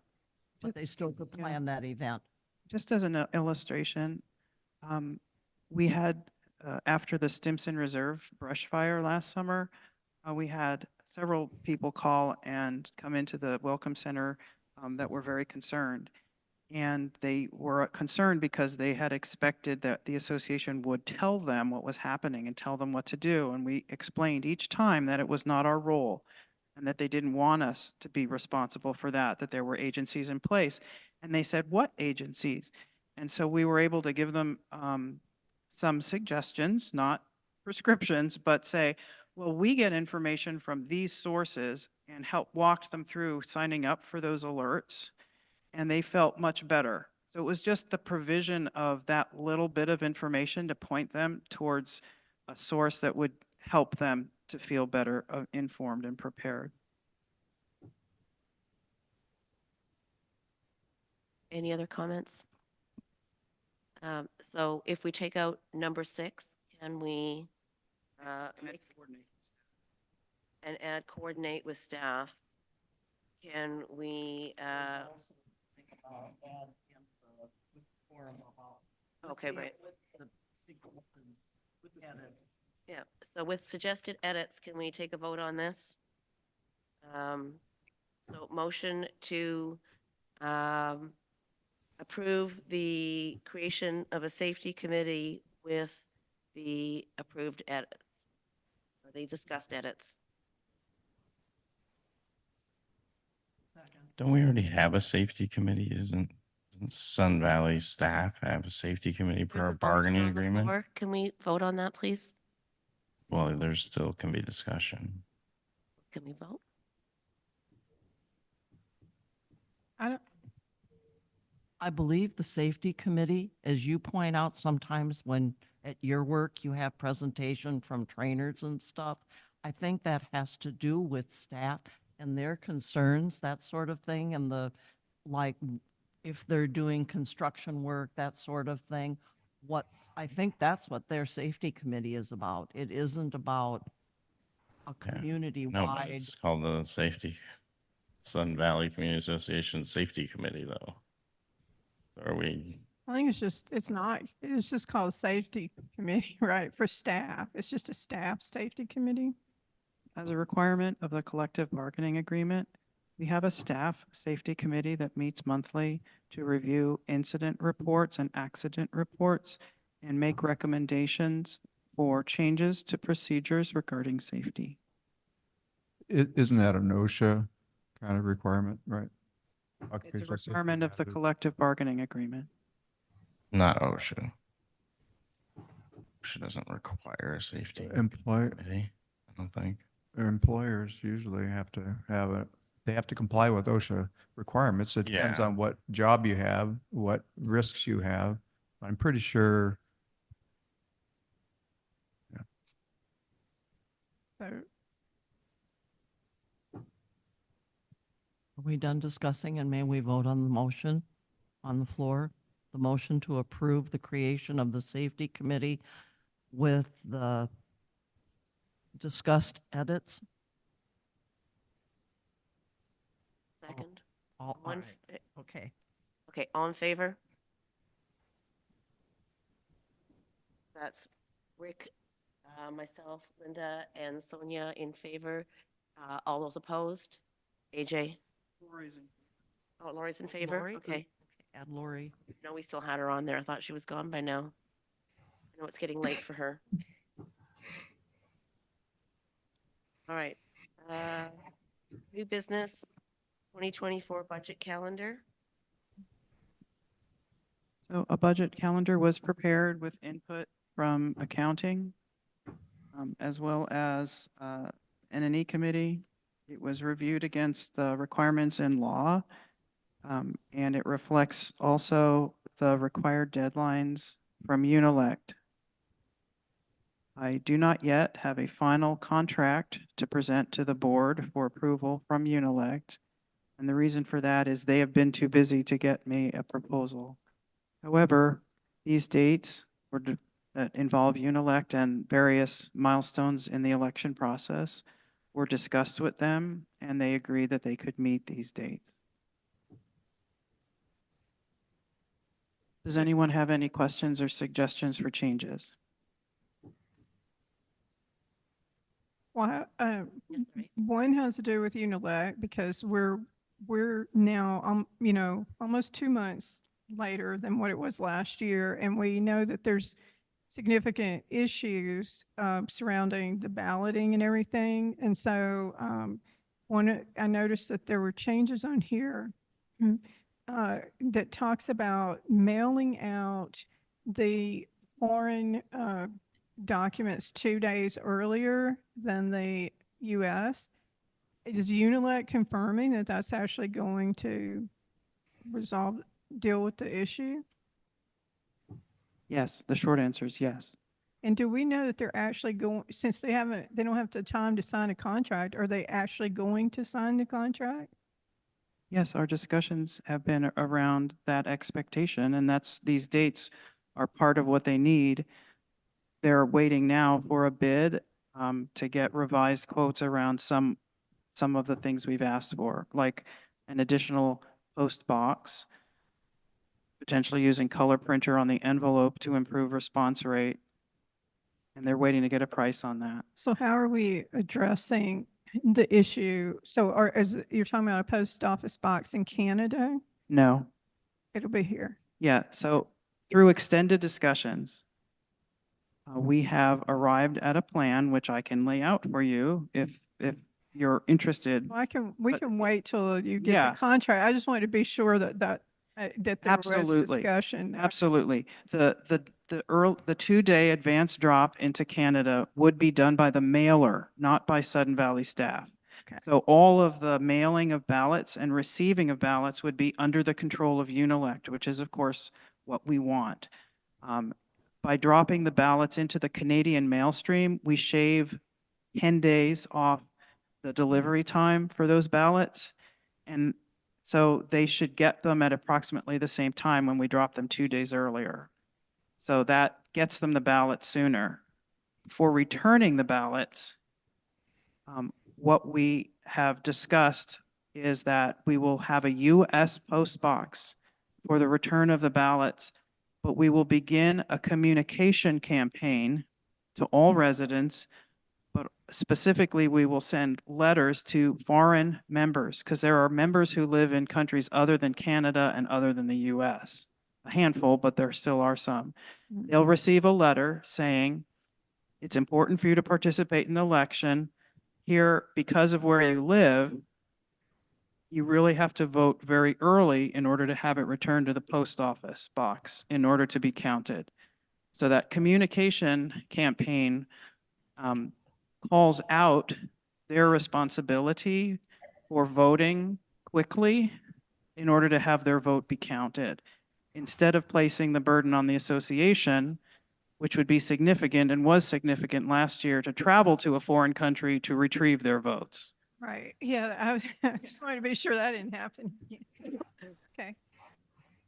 So I have another question. So I was trying to, I just didn't have time. I had some other stuff going on, but I was trying to look at when we actually got the reserve, the initial draft reserve study. But I do know that last year we scheduled that it should have come, the initial draft come in on May or no, on May 1st. But this year it's showing that it's scheduled. The shoot for date is June 7th, so a month later than what we usually are trying to shoot for.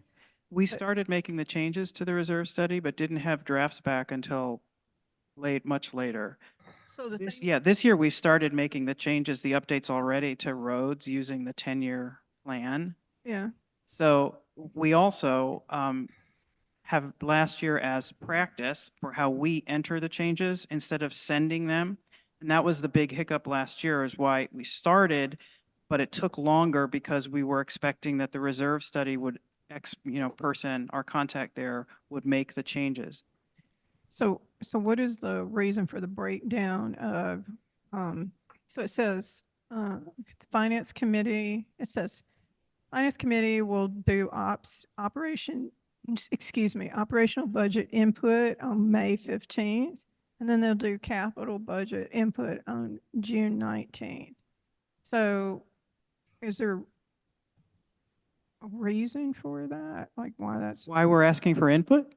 No, well, it's being inputted. Are they going to be, I guess, usually we get the reserve study stuff. I know the operational things come from the department heads, but again, that piece of it is a little early. It seems like maybe there's a lot more into the capital planning than the operational thing. And so it just, Specifically, we were going to solicit input. Often that, you present a budget as a done deal. So instead of doing that and then waiting for a critique of that or questions about it, we're asking people, are there areas of this budget, not people, we're asking the finance committee, yes, right, to take a look at it and say, can you identify now areas of concern in our current budget that you would want to see addressed in the developing budget? well, personally would like to see is maybe switch those, flip them, so they get. It was kind of random. my Yeah, correction. yeah, so, because I think the capital is gonna be, that's gonna take more conversation than the ops, so Just they're not going to have the new reserve study. no, but to at work the with. initial part of it, because this initial, they can do both. I mean, they could do both. They can just have a conversation. They can do that initial conversation about ops and capital, like what Joanne's saying, and then it can come back like that. It's just a suggestion. It's not a big deal. I realize this is, if anybody's seen these calendars, they change as, as we get closer to these dates, a lot of times. That was they're- the intent. Yeah, I understand that. So the other thing is, let's see here. So we've got, so my other question was about the town hall, which I don't necessarily disagree with holding the town hall earlier, but my concern is it's scheduled to only be 3 weeks prior to the budget approval. That means the board has not approved that budget yet. So we would be holding a town hall and we'd be presenting an unapproved budget. If you're wanting to do it to seek some community input on creating the budget, it needs to be even earlier than 3 weeks prior to the final approval of the budget, I think. And that's really my last point.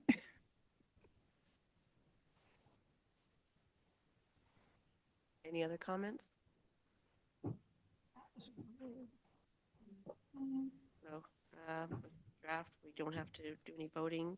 I guess we move on to 8B. Yeah, just one quick comment, though. Not good at this, so. No worries, Tommy. You're doing a great job.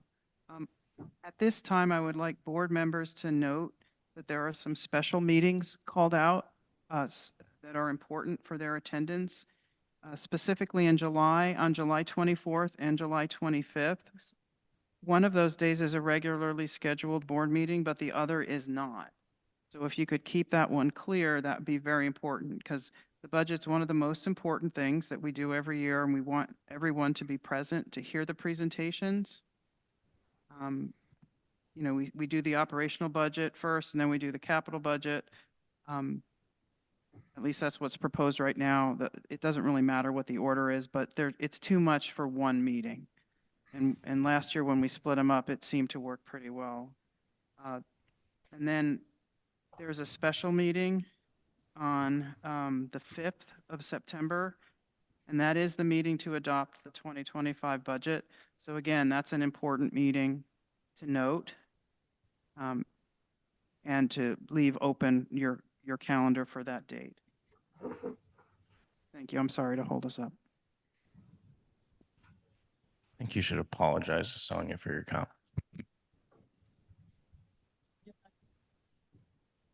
I don't think I will have a discussion with you. Okay. I don't move think on, that please? a we- member This is should be harassing and inappropriate. sitting board This director. is That's my inappropriate. point. It was inappropriate Inappropriate. for a community member to be heckling a board director as they're Can we speaking. move on, please, to 8B, SBCA bylaw leasing policies?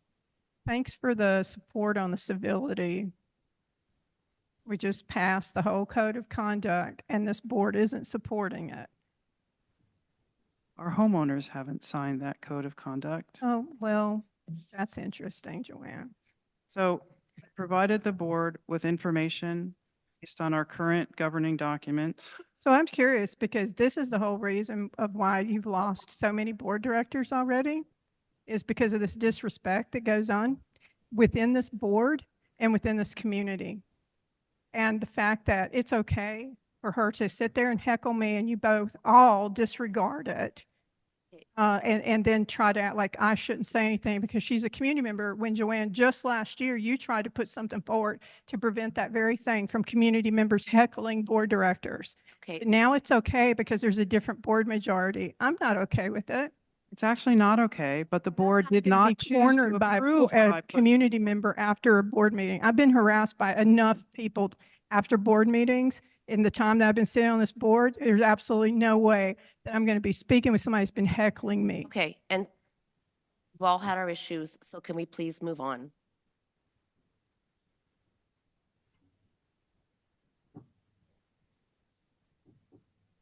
All right, go ahead, Joanne. Under the rug. So in the memo provided in the packet, put together some information governing property rentals. The opportunity here is to get input on how to best, from directors, on how best to address the growing issues arising from non-compliance with these rules. A growing area of concern for the association is that neither members who rent their properties nor the tenants who reside there seem to be aware of the rules that govern rental properties. Members whose homes are near rental properties have reported a growing number of situations in which members fail to ensure that their tenants are compliant with SVCA's governing documents. Further, SVCA is aware that many homeowners use Airbnb to manage their properties as short-term rentals, which makes it difficult, if not impossible, for members to comply with SVCA tenant regulations.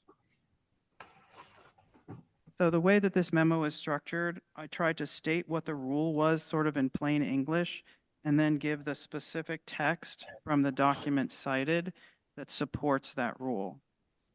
And my thought in doing that was that we could have a clear discussion about the rules, but also be able to look back at the documents and read more deeply if we wanted to. So members are allowed to lease their properties. We do not restrict that. And as one of our homeowners mentioned earlier, in law, it is not generally possible to restrict residential use of a single-family home. But we do require that a formal lease document for all rentals is given to the association. We also say in our rules that only single-family homes are allowed in Sun Valley. And we define that as is stated there. Except for residential purposes, no building shall be erected, altered, or placed to remain than one detached single-family dwelling.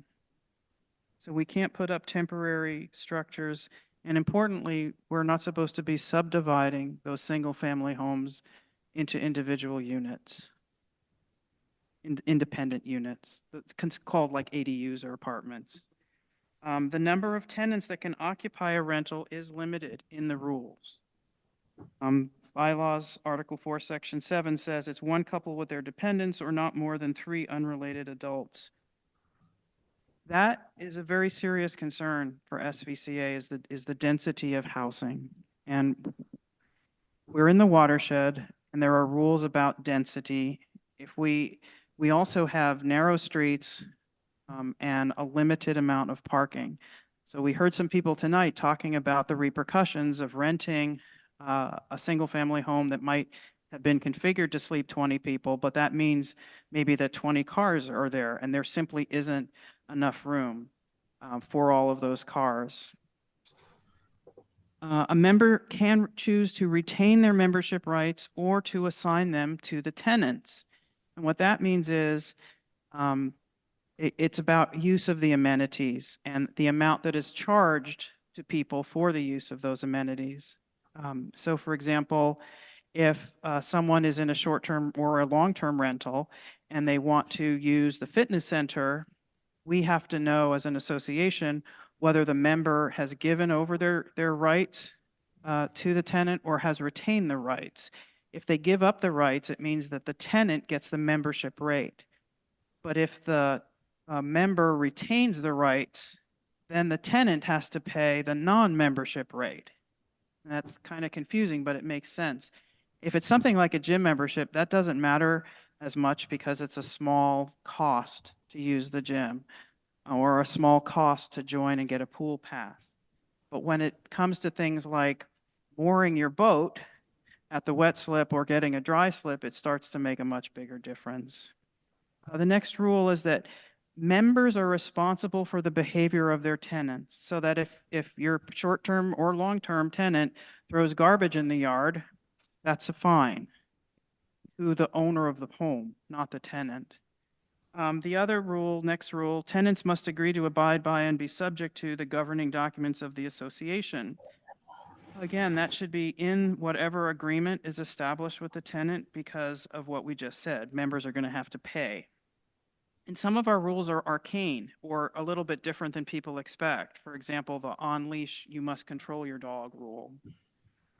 Members who don't live at their SVCA property are required to give us contact information so that we can contact them about their property. And this comes up many times during the course of the year.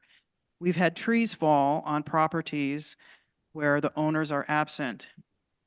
And we want to tell them that a tree fell down and that they potentially have a leak so that they can then take steps to fix that. So if we don't have up-to-date contact information, we're in trouble. We've had instances where water was seen by a resident, a neighbor, coming out of a property, obviously a plumbing problem, right? And we want to make people aware of this. On and on, the number of things that happen and that owners would wish to be made aware of is long. That's why that rule is there. Members, and this is the flip side of that, members are required to give information about tenants to the association. Because if a car is running in the driveway and it's been running in the driveway for 2 hours, we want to be able to call the people who are living there to say, are you okay? Because all of the neighbors will be letting us know, and security could also see things like that, things of that nature. If you use a property agent, members are required to give information about any property management agent to the association if they have one. And all of these regulations have fees or fines associated with not complying with them. So we have the means as an association to better manage the rentals, long or short term, that we have within the association. But it will mean that there's a change for many people. The rules, as we heard earlier, haven't necessarily been enforced. It's difficult. It will require staff time to figure out what properties are rental properties to make sure that our system has the right information. It will require reconfiguration of some of our systems to allow for the entry of tenant names. I'm not even sure how to develop a process to manage all of these rules in a short-term rental situation. But, you know, we can learn more about that process and figure out how to do it. But these are the rules that are currently in place. And it's important to have sort of a level playing field, I thought, to begin this discussion.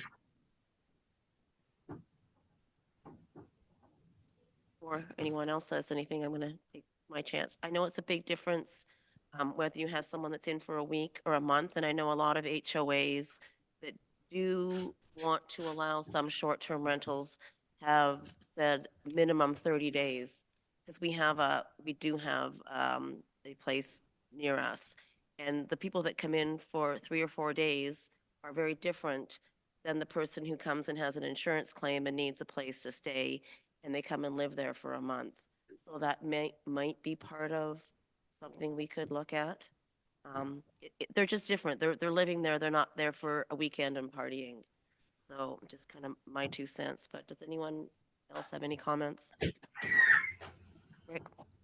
Yeah, so I think, you know, all of these policies that we have were written with good intentions about protecting our neighborhood, our association.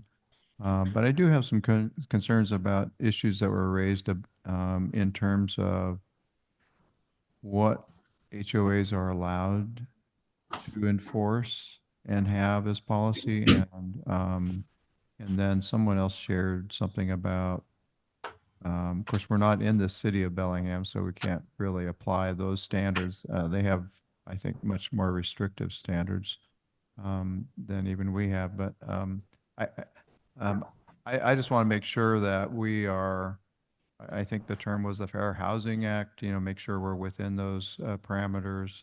And maybe Joanne or the office has already done some research on that, but that's my main concern. I personally don't have any problems with this. I just want to make sure that we live within the law. To respond, Rick, I was aware that we couldn't restrict rentals and say because and by saying we don't let people run businesses for exactly what was cited earlier. I was not aware of the case in Leavenworth where the court said that it was absurd, their word, to constrain the number of people. We've had those constraints. And I'm not sure how the watershed interaction with all of this, what role exactly that plays. But, and this is not a time for homeowner comment, sorry, it's a time for board discussion. But I will follow up with our legal counsel. And I appreciate your intentions are good, sorry, I don't mean to be rude. That I will follow up on for sure with Richard, because I just hadn't been aware of that. So I think some of to follow up on that, I think some of the concerns do have to do with parking, and having some sort of safety regulation in terms of the numbers of cars that can be allowed on a property. I mean, we have very small lots, most of them are 7,000 square feet. And there's a house and a driveway and a garage, so there's not much parking, and the streets are narrow. So I don't know. I think that safety aspect has to be taken into consideration as well. Has anybody checked with, I know he brought the city of Bellingham stuff. Is there anything on the books for Whatcom County and their constraints? Yeah. It is. It's in the Lake Wacom Watershed Overlay District. I'm just curious what is the goal here we're trying to get after?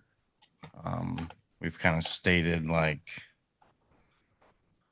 these facts. I'm just kind of curious, what is the actual goal? What are you looking from the board as far as discussion goes?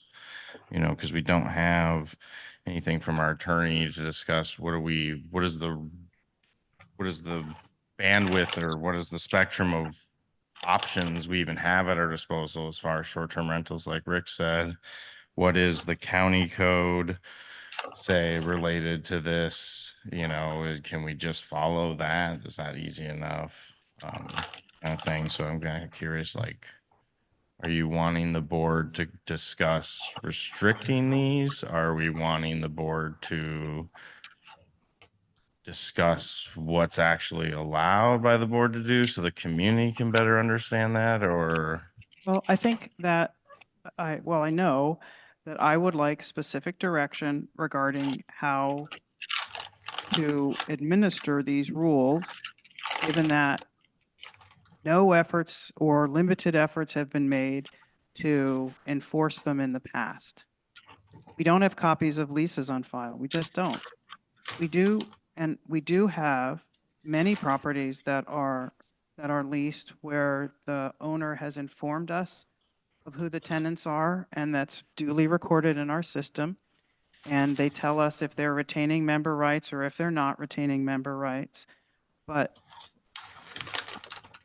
we looked at a list of addresses in Sudden Valley where the members lived at a different address than their Sudden Valley address, where there wasn't an agreement. And there were 600 entries.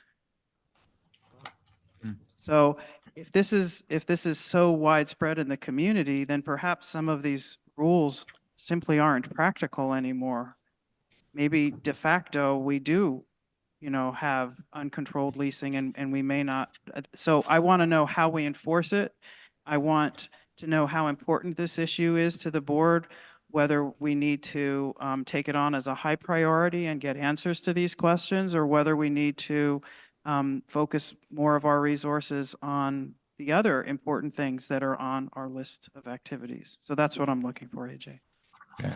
I was just asking because clearly a lot of people showed up today. A lot of people have feelings on both sides of this. So I want the community to kind of understand. I don't want everyone to necessarily have to come to board meetings all the time because you feel that's your only recourse necessarily or something, or so they understand what's actually being discussed. Like if we're not actually discussing getting rid of them, maybe that alleviates some of his concerns, and we're talking about enforcing on them more, that helps alleviate some of the concerns that were over here. And so that was just kind of what I was asking. And one of the biggest problems when we have a noise complaint, right, is we don't know, who's supposed to be there and who isn't supposed to be there.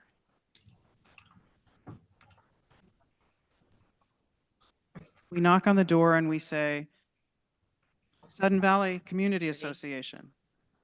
Sudden Valley Community Association, in the person of a member of management or our security forces, if we receive a complaint, will attempt to contact the residents of the home if the complaint is underway. It's not something that happened and is over, but if the complaint activity is underway, we attempt to contact the resident to try and find out what is happening from their point of view and determine what action is appropriate in different situations.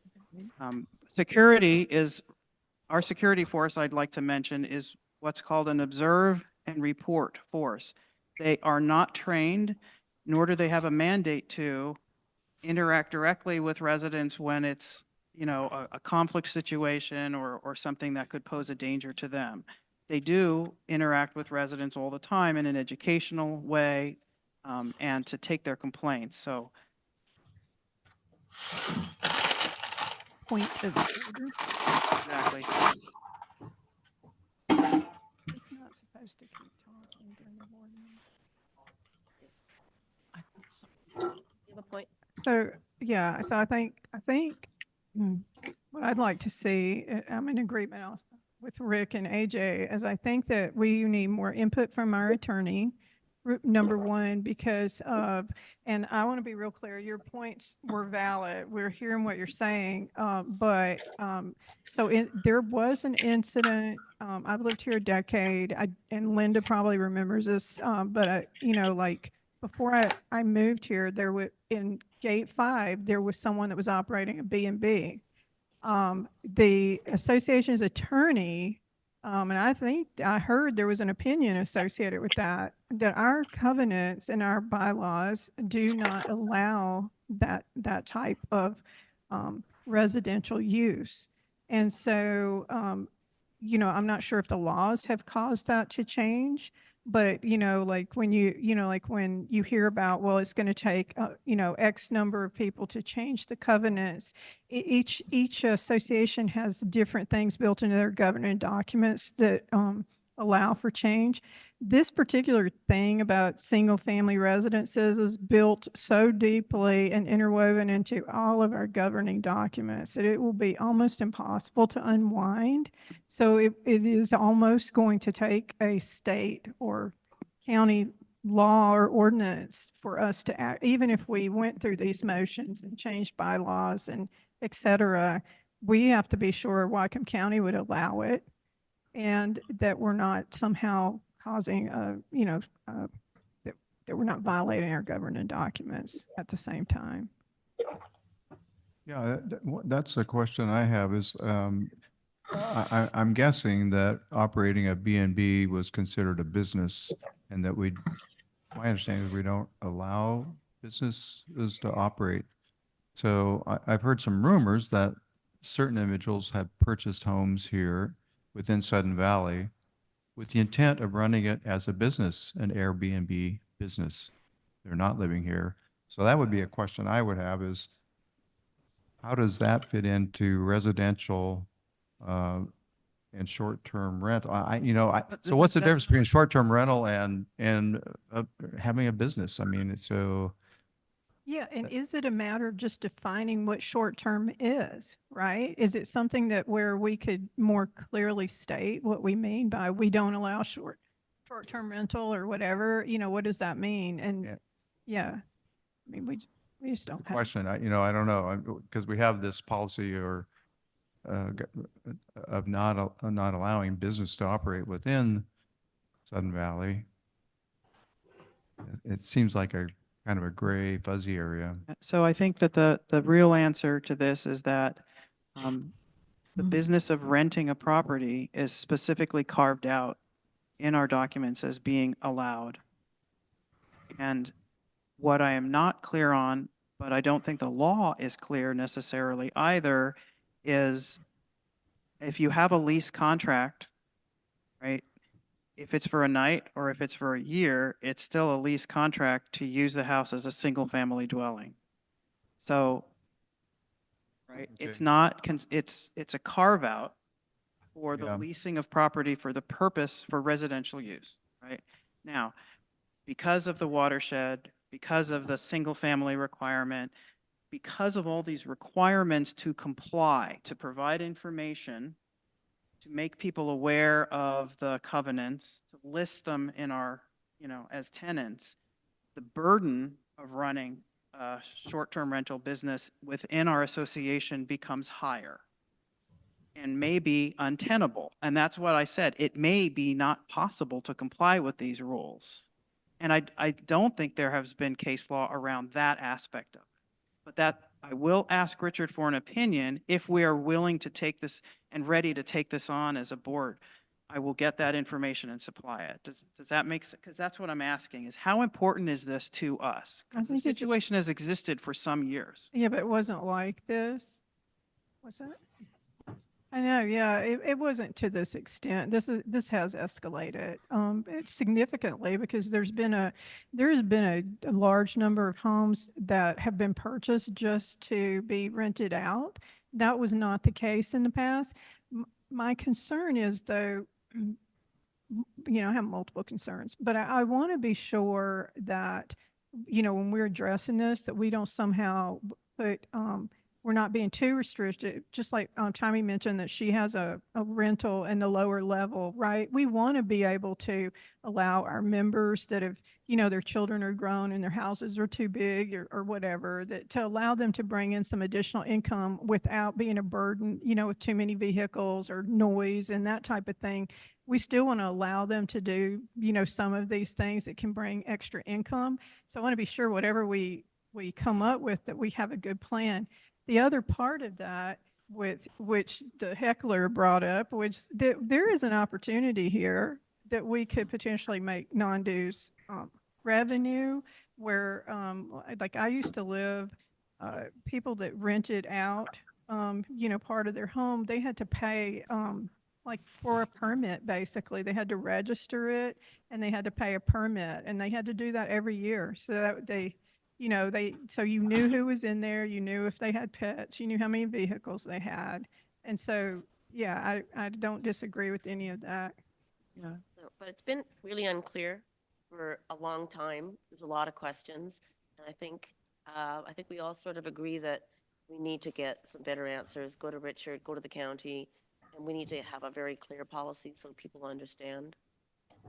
Okay, so this is an issue we want to take on and dedicate resources to researching and progressing.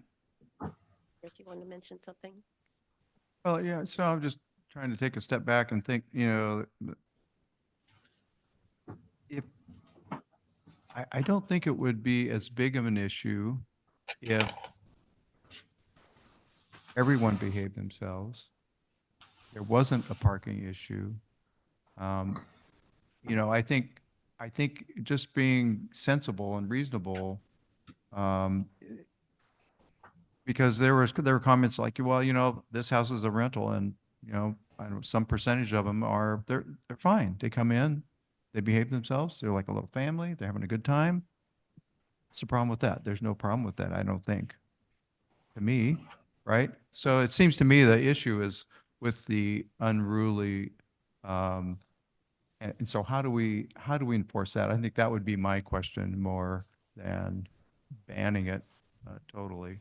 So enforcement is under the purview of the GM, not really the board in that sense. But that being said, one thing I think that, I don't know, but it seems to me when you're speaking to Richard, what about also a document that we send out to all the title companies, that this like these statements go along with the closing documents. Like, here's our bylaws, here's the covenants with your lot, and then also this outright statement to ensure that, like we were talking about, there's a lot of people that are purchasing specifically either for the whole house or portions of the house to be rented out, and this be something that's given to them at closing, so they can't say that they were unaware of it. But I think, if it is going to require much more administrative time, then we do have to strongly consider some sort of a fee structure to compensate and cover our expenses for managing that. So that'd be another question, Joanne. Okay, so Linda, I'm sorry. The only thing I want to say is lately, I don't know how many complaints administration gets, how many are turned in from security.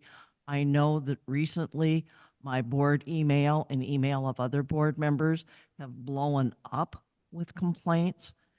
And it's like, I know that when you sign here, there's tons of stuff to remember. And I think there are a lot of people that have no idea that we have these rules in place.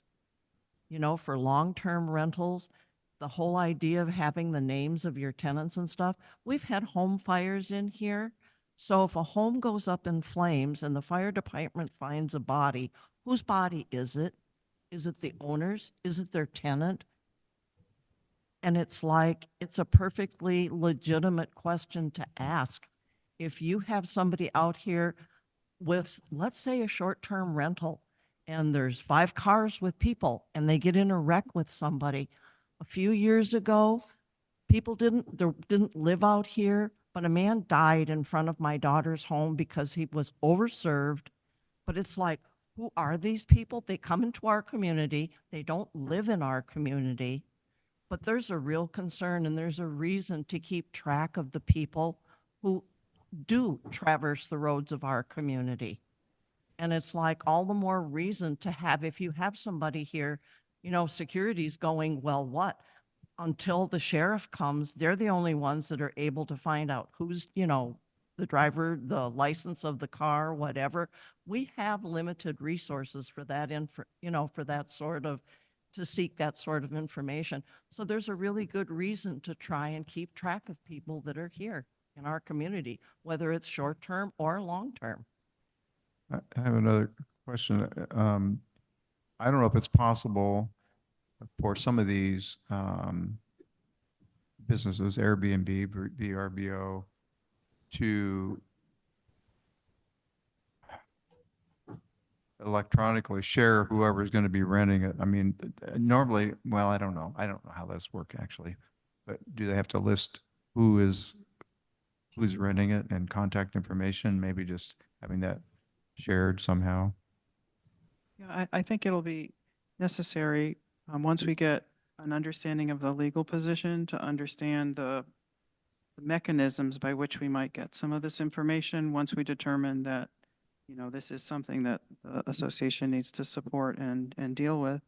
And I think that it's important to say, as we wrap up this conversation, now that you've given me clear direction, that it is a priority and you wish to pursue it, I think it's important to say that this isn't a we're out to get you situation.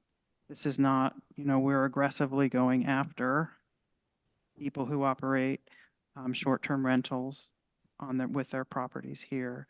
I think it's what Rick said, is that we want the people who reside here for a night or a week or 26 years to follow the rules, be good citizens, enjoy the beautiful environment we have and not destroy it. So that really is the desire, and we need to manage that responsibly. And if there is a high occupancy or a high turnover, there is a higher need for support for that property, and it may be legitimate to ask for some compensations to support that, just tracking that information. So we'll go forward. I'll get the basic legal information and bring that back to the board, and then we can decide on the appropriate next steps. Sounds like. All right. Thank you, Joanne. I think AJ's got something. Oh, great. I just wanted to kind of, I think we need a report. I think that Richard addresses like what are our legal abilities. I think we also need like part of that report needs to compare what Whatcom County code says, you know, compared to what our current rules, regs, bylaws say. How are those different? Highlighting how those are different so we can kind of easily see that. You know, I can't really speak to how pressing of an issue this is. I do feel like that would be kind of driven from staff. I mean, I haven't really seen a blow up in our board email, but there has been some emails.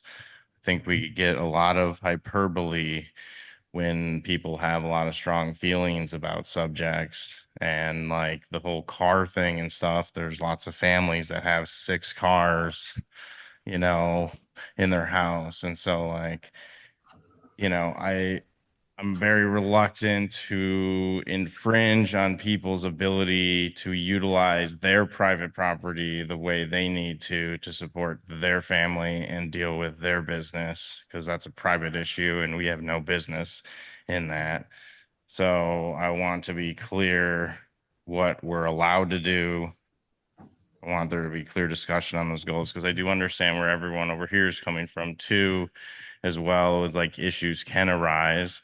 You know, there's always bad apples. I also don't like the narrative of like, we don't know who these people are and they're coming into our community and they're not from here. They're coming to our community to enjoy our community because they saw it, they looked at it, they saw his rental thing, and they were like, hey, that's a nice place. Like, you know, I've done tons of Airbnbs and I get, you know, sometimes 20 cars show up.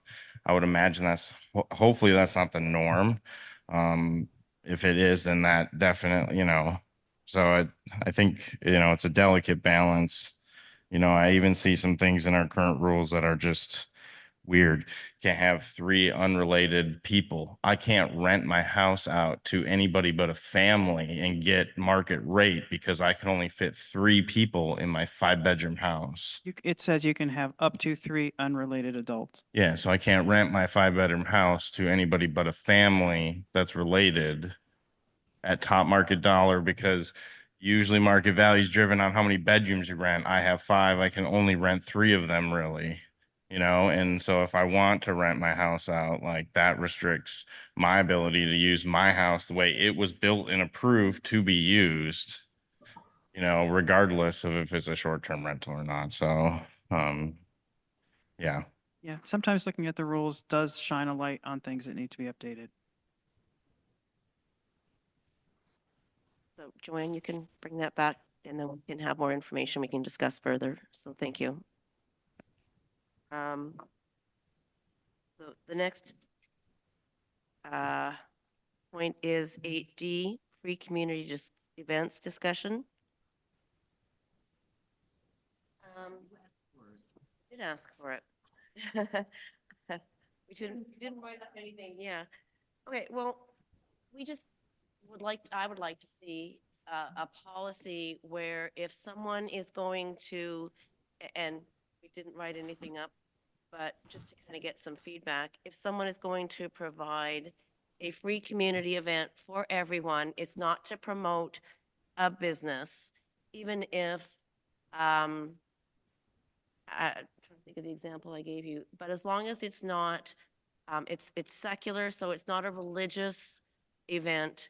It's not anything that's Hey, business Timmy, I'm related. really sorry, but I can't hear you over there talking. Can you guys step outside, please? Yeah. Thank you. Sorry. That we should have a policy that if someone wants to have an event that is for the community, anyone can attend, that we should have some sort of policy. Like I would like to see free use of the facility. The example, and I know we kind of didn't handle it as well as we should, but and I take responsibility for that. But if we wanted to have a movie night, if CTK is willing to put that on and we don't need staff and we don't have to pay anything, then I think throwing in free rent, I just think it benefits all of our members. So I would just like to see a policy that if someone comes forward and says, I would like to provide a free community event, that we can kick in free rent. Any discussion on that one? Sonia's got her hand up. Well, so let's say, for example, it's a big event like the library event that was proposed last year. We're giving up a lot of non-dues revenue for that. We're giving away our assets and our resources. It does cost us when it- the, it may be free, but it utilizes staff, it uses our utilities, and it uses our facilities and puts wear and tear, et cetera, on it.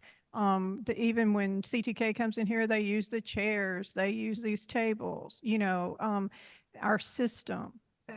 So it doesn't matter who it is, there's just still a cost to the association. It's not really free. And so just to do some vague thing about, well, if they want to, because that means anybody could come in and just say, hey, we want to do this event. And then we've got 1,000 people on our property. And we gave them free use of the facilities because they're saying it's a community event. So I'm really concerned with the way that what you're saying. AJ?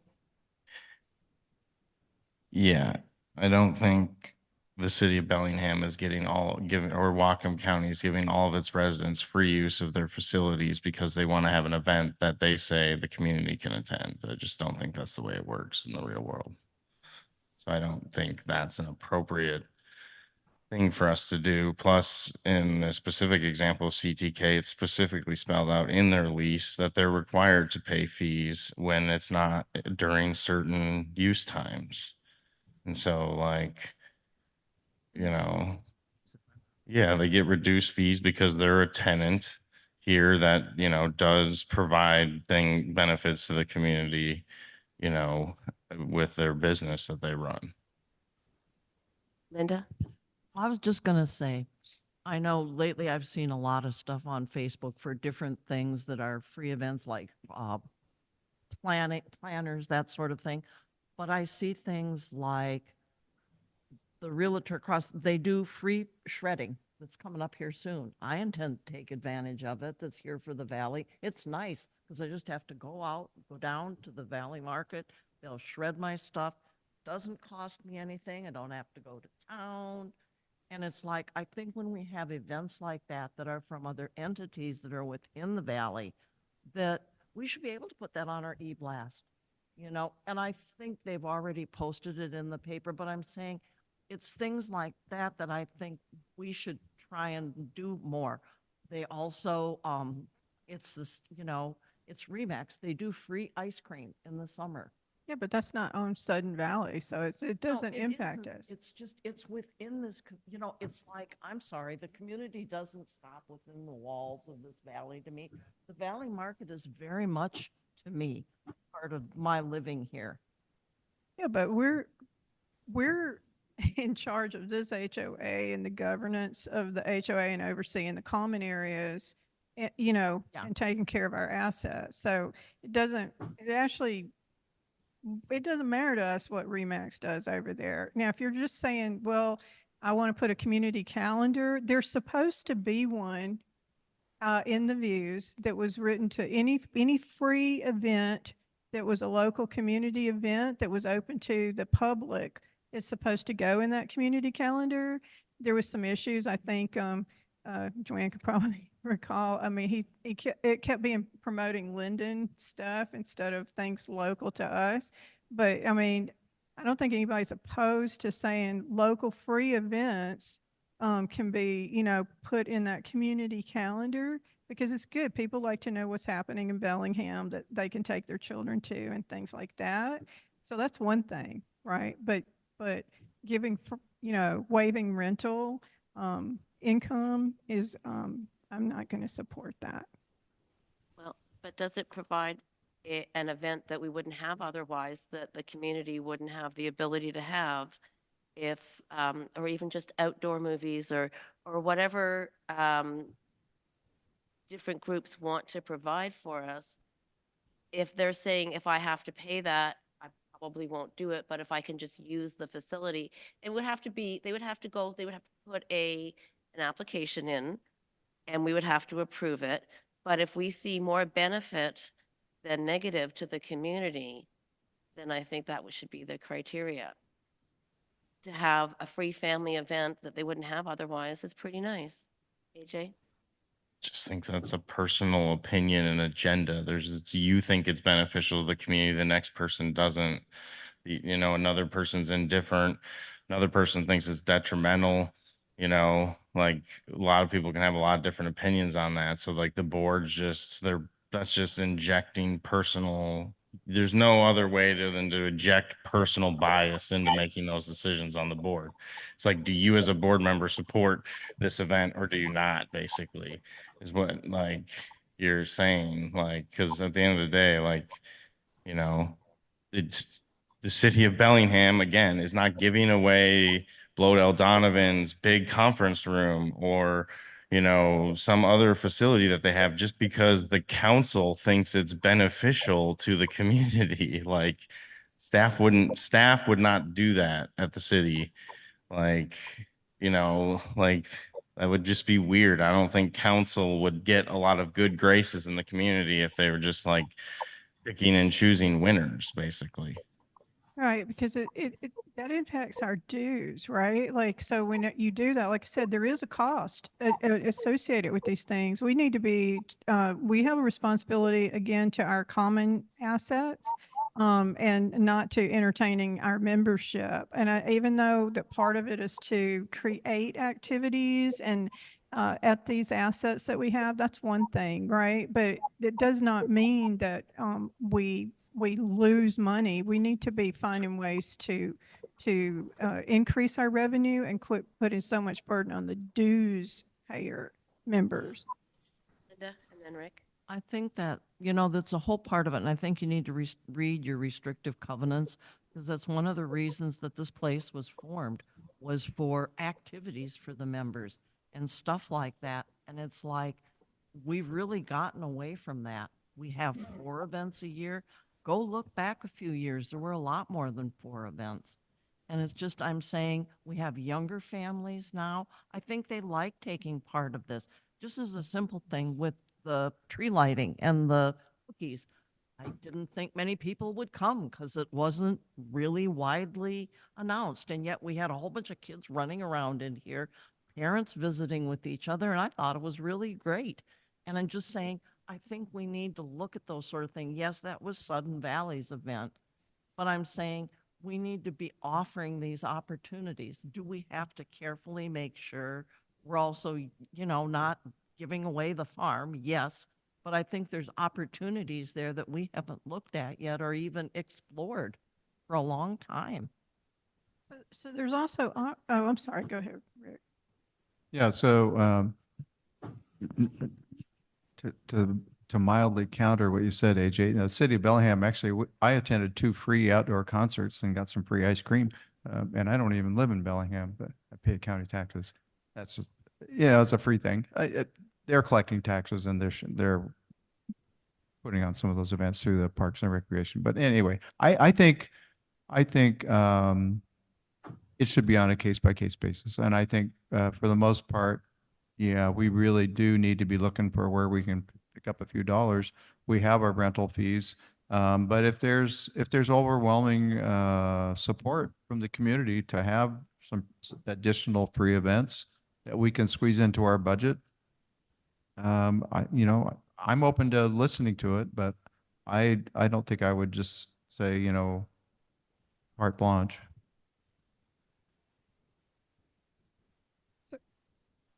So I would like to offer some food for thought, and maybe this is something long-range planning can discuss a little bit better, but there's a couple of options to go a little further with that doesn't harm the community financially, but you can create something.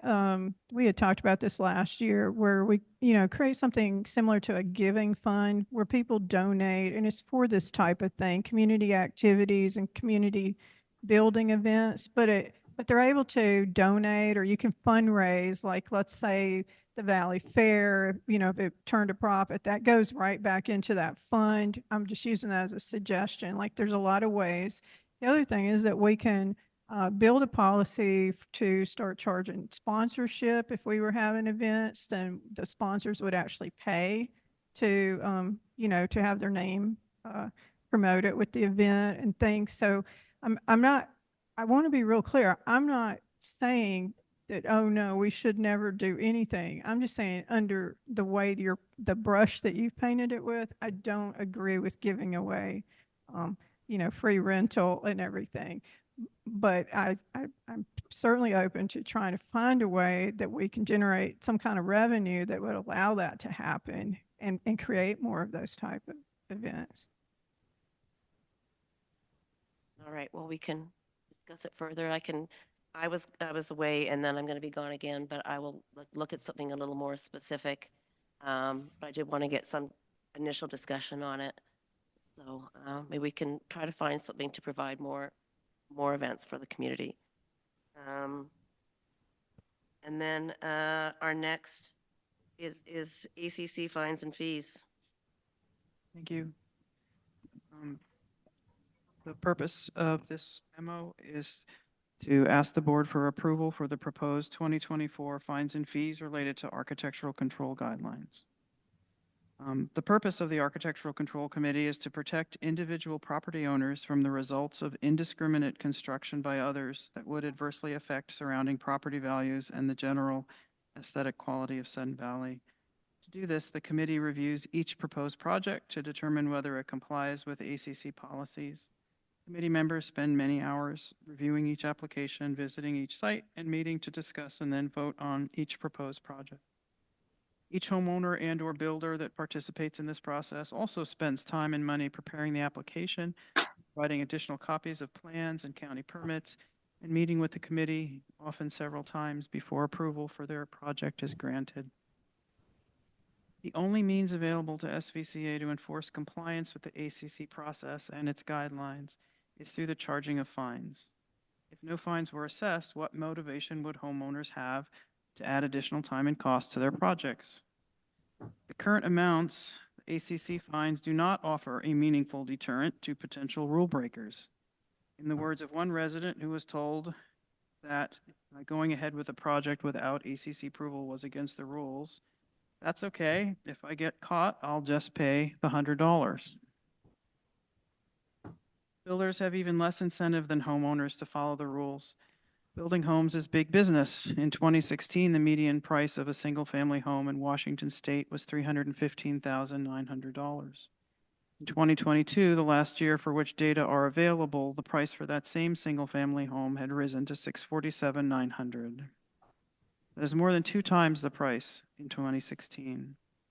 The Association of Professional Builders estimates that in 2022, the average builder's margin was 24.8% gross, which led to a net margin of 12.73%. That means that when a builder sells an average single-family home, they net $82,478. It is reasonable that if blocking a road without notice or cutting down an extra tree makes their job easier, the potential fine currently assessed will not be a deterrent. The previous examples demonstrate why I believe fines should be increased.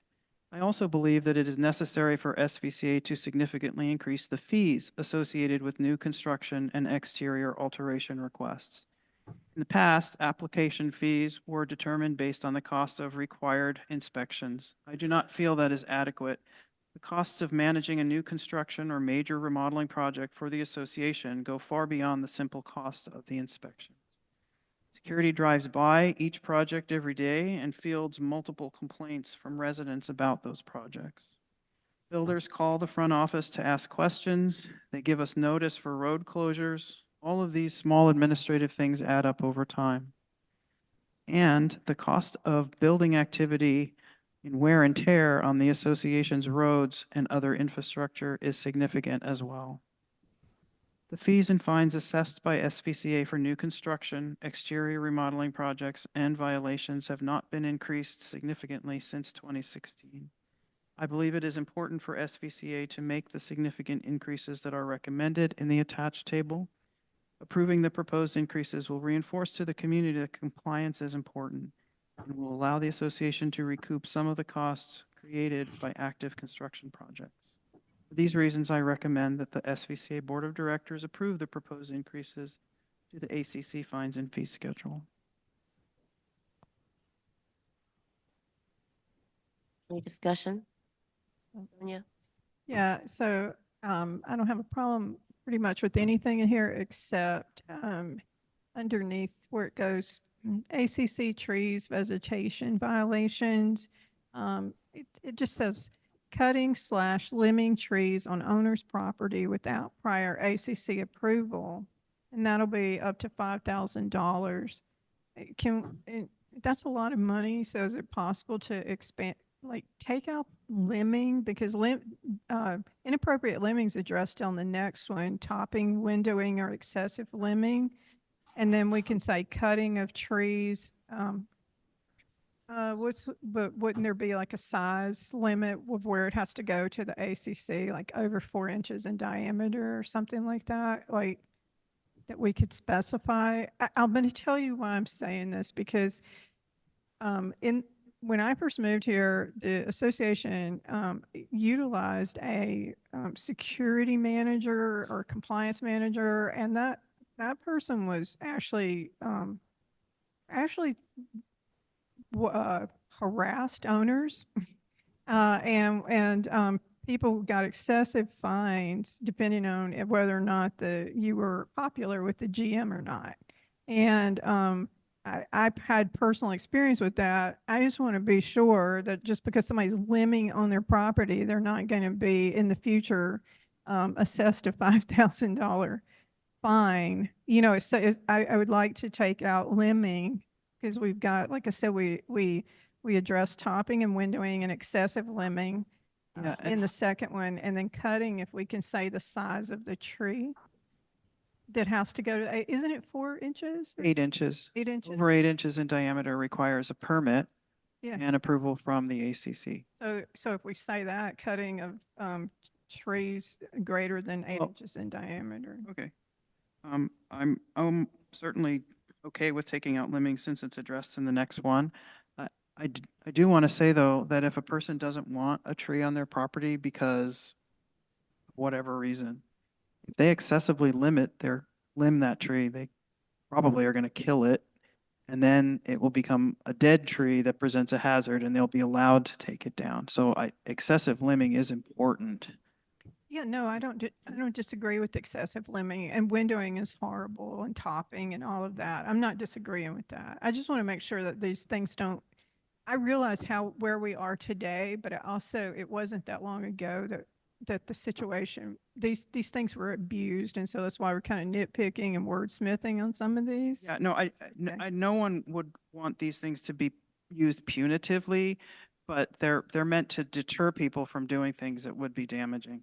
So do you think the amount is excessive at up to 5,000 per tree? I'm fine with it. Well, Okay. especially when you had limbing, like $5,000 for limbing a tree would have been not excessive. Crazy. Okay. Yeah. Well, so now it says cutting trees greater than 8 inches in diameter on owner's property without prior ACC approval. That's better. Did you have something to say? That one says on another owner's property or something. Am I reading that wrong? The third one third says one. that. The third Yeah. one says. Oh, Third yeah. one is you go onto somebody else's property and cut down their tree. Yeah, that's not okay. And my question is, isn't there a rule somewhere that if you have a tree, something grows up and all of a sudden you've got a limb over in your neighbor's yard, maybe dropping stuff in there going, I don't want this, it's a big limb.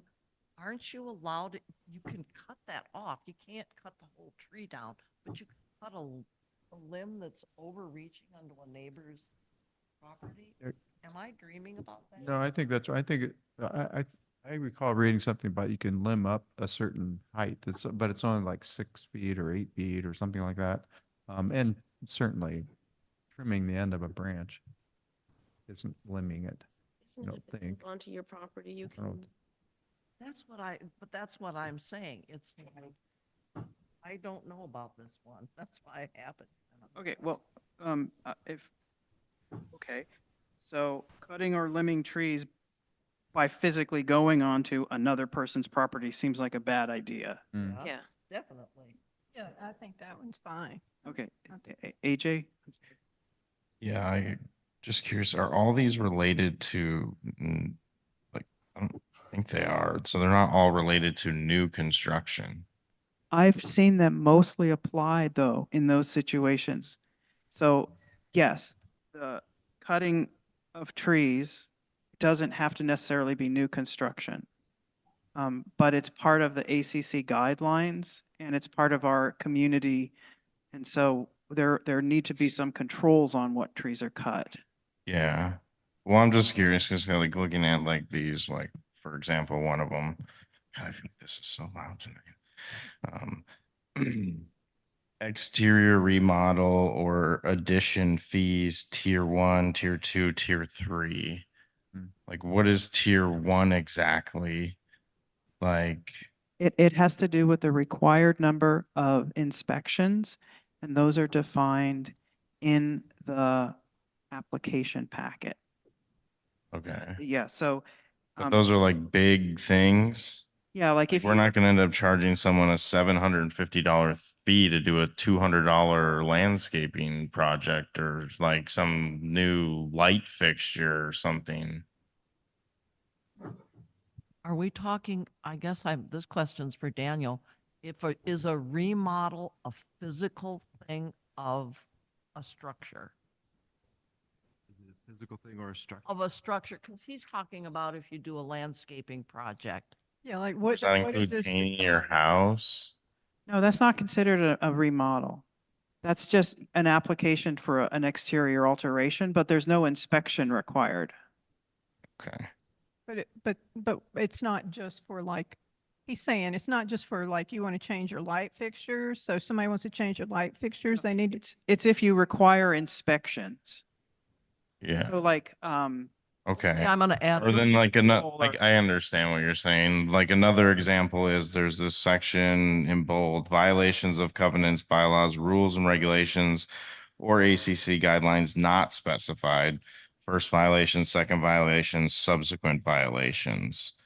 Is that like anything someone does? Like, are we moving the fine for you issuing a first violation on like trash cans to $250 with that? no. It means that if it's not specified as a specific fine, but it's a rule already, like you can't, build a shed, but that, I mean, that is a rule. But if like you violate some big rule, then that would be a fine. But you have to remember that everyone is warned prior to the assessing of a fine. Yeah, I So, understand. so they all have, everybody has the ability, and as soon as someone is working with you, with the association to resolve the situation, then again, they avoid any fines. So I'd like to confirm too that the attorney has said this is an important one to leave in there to allow, for, again, not specified things that maybe we've overlooked or missed. So it's important to have that as an option for the GM. Linda? Under inspections, there's occupancy. The third one down is exceeding the 9-month construction time limit. I believe that's now 1 year by the county, gives you a year on a permit. So our rules currently are different than the county.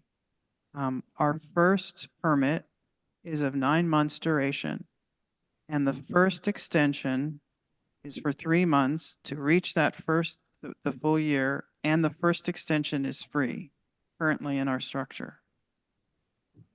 The second extension can be 6 months, or the ACC can change the duration of it to match a held permit from the county.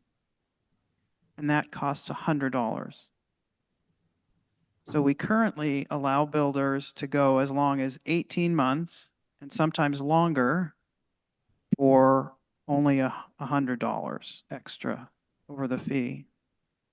If they apply for a third extension to go to 2 years or more to complete the project, they can be assessed up to half of the deposit, which is currently at 10,000. It says 5 to 10, but the practice has been to charge 10,000.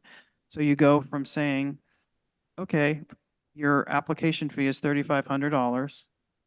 and you got 9 months, and then you have 3 months extra for free, and then it's $100 to get 6 months more, and then it's $5,000. So it's crazy a little. I'm still concerned.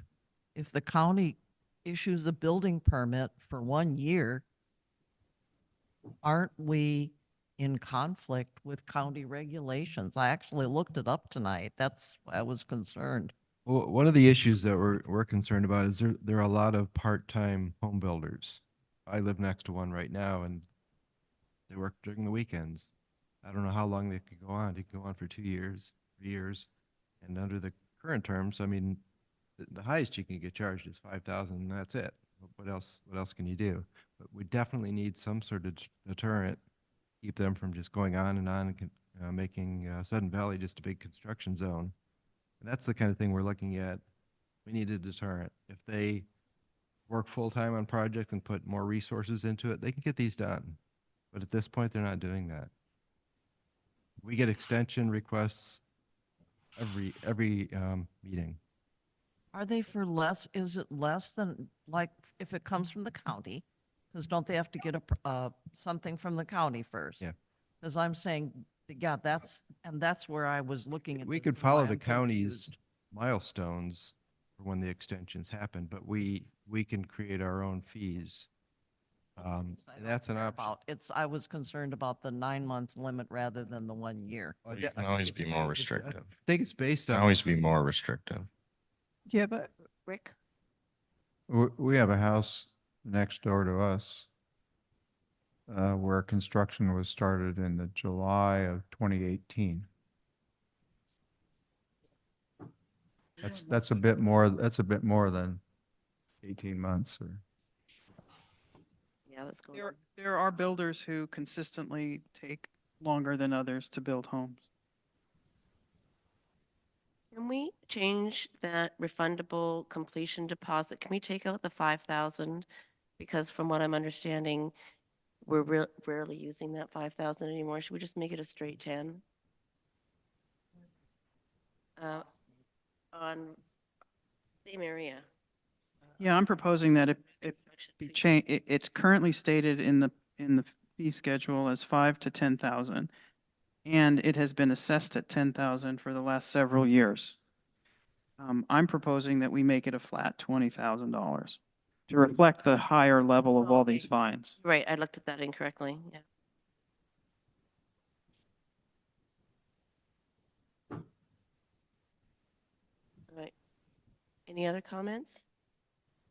All right, seeing none.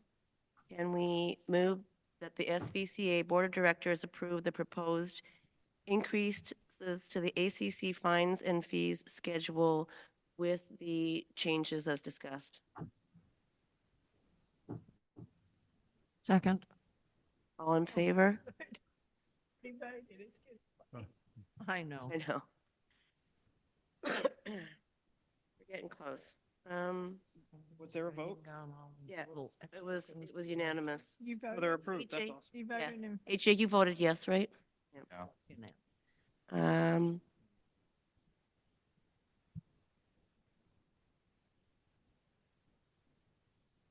okay, 8F, request for approval golf course cart pass contract award. So, does anybody disagree with that? With what? I'm just wondering. I'm just trying to trying to save Joanne some reading. time from reading the whole thing. Okay, let me just do this. We're looking for an SVCA capital code CRRRF 972402, contract award for asphalt cart path repairs. The purpose is to request the contract award for asphalt repairs to the cart paths under SVCA capital code 972402. We've approved the money for this project, so it's there. So there were 3 quotes gotten, and it says, I requested quotes from 3 contractors to complete asphalt repairs to the cart paths as identified in the capital request. This contract will be in a unit price contract, and the contractor will be paid per square foot for asphalt repairs. I will be overseeing the project and ensure the amount of repairs completed stays within SVCA's budget. Attached are the 3 quotes. One from Asphalt Northwest LLC, quoted at $564 per square foot. Western Refinery Services, WRS, quoted at $723 per square foot. Lakeside Industries, quoted $1675 per square foot. Per the original capital request, the project approved total funding in the amount of $54,080 with a construction estimate of $50,460, using the construction budget of $50,460 divided by 564 per square foot. The surface area is approximately 8,946 square feet, is anticipated to be repaired. The proposal is to approve the contract award to Asphalt Northwest LLC using SVCA's standard construction contract. The contract shall be written for 8,946 square feet at 564 per square foot for a total contract value of $50,455.44. It is anticipated that the allocation of the $3,620 dollars for design and permitting and bidding will not fully be used. The invoices for this work haven't been received by SVCA yet, so the available amount is unknown. I request any unused balance of these funds to be available for construction. Discussion. Seeing none. Move that the SVCA Board of Directors authorize the general manager to execute SVCA's standard construction contract with Asphalt Northwest LLC per their proposal dated March 29th, 2024, to complete asphalt repairs to the cart pass. Contract value is estimated at $50,455.44 with a unit price of $5.64 per square foot. Second. All in favor? Unanimous? Motion, go ahead. Motion 2, move that the SVCA Board of Directors authorize the turf care superintendent to issue a change order to Asphalt Northwest LLC, utilizing any unused design, permitting, and bidding funds available with a total project expenditure not to exceed $54,080. Second. All All in those favor? favor? Passes unanimously. And then our last item, 8G, approval of ACC member. Yes, Dan Vink. I have a little statement that he wrote for our committee. My wife and I have lived in Sudden Valley since May of 2023. Love it here. I have considerable experience in engineering, design, and construction throughout my 25-year career working for California Ag. I have served on numerous professional and volunteer boards ranging from advocacy to policy development to oversight of major building projects. Thanks for considering my interest in the ACC committee. He did join us in our last meeting, and he was very constructive and helped in the discussion. He's been fully vetted? He's been vetted? Yes. Okay, I assumed. All in favor of approving, sorry, what was his name Dan again? Vink, Dan Vink, V-I-N-C, V-I-N-K. V-I-N-K, to the ACC? Unanimous. Thank you. Congratulations. We needed him. You're getting Get 'em. closer all the time. Can we get a motion to adjourn? Move to adjourn All right, at 10:11. all in favor? It's Okay. unanimous.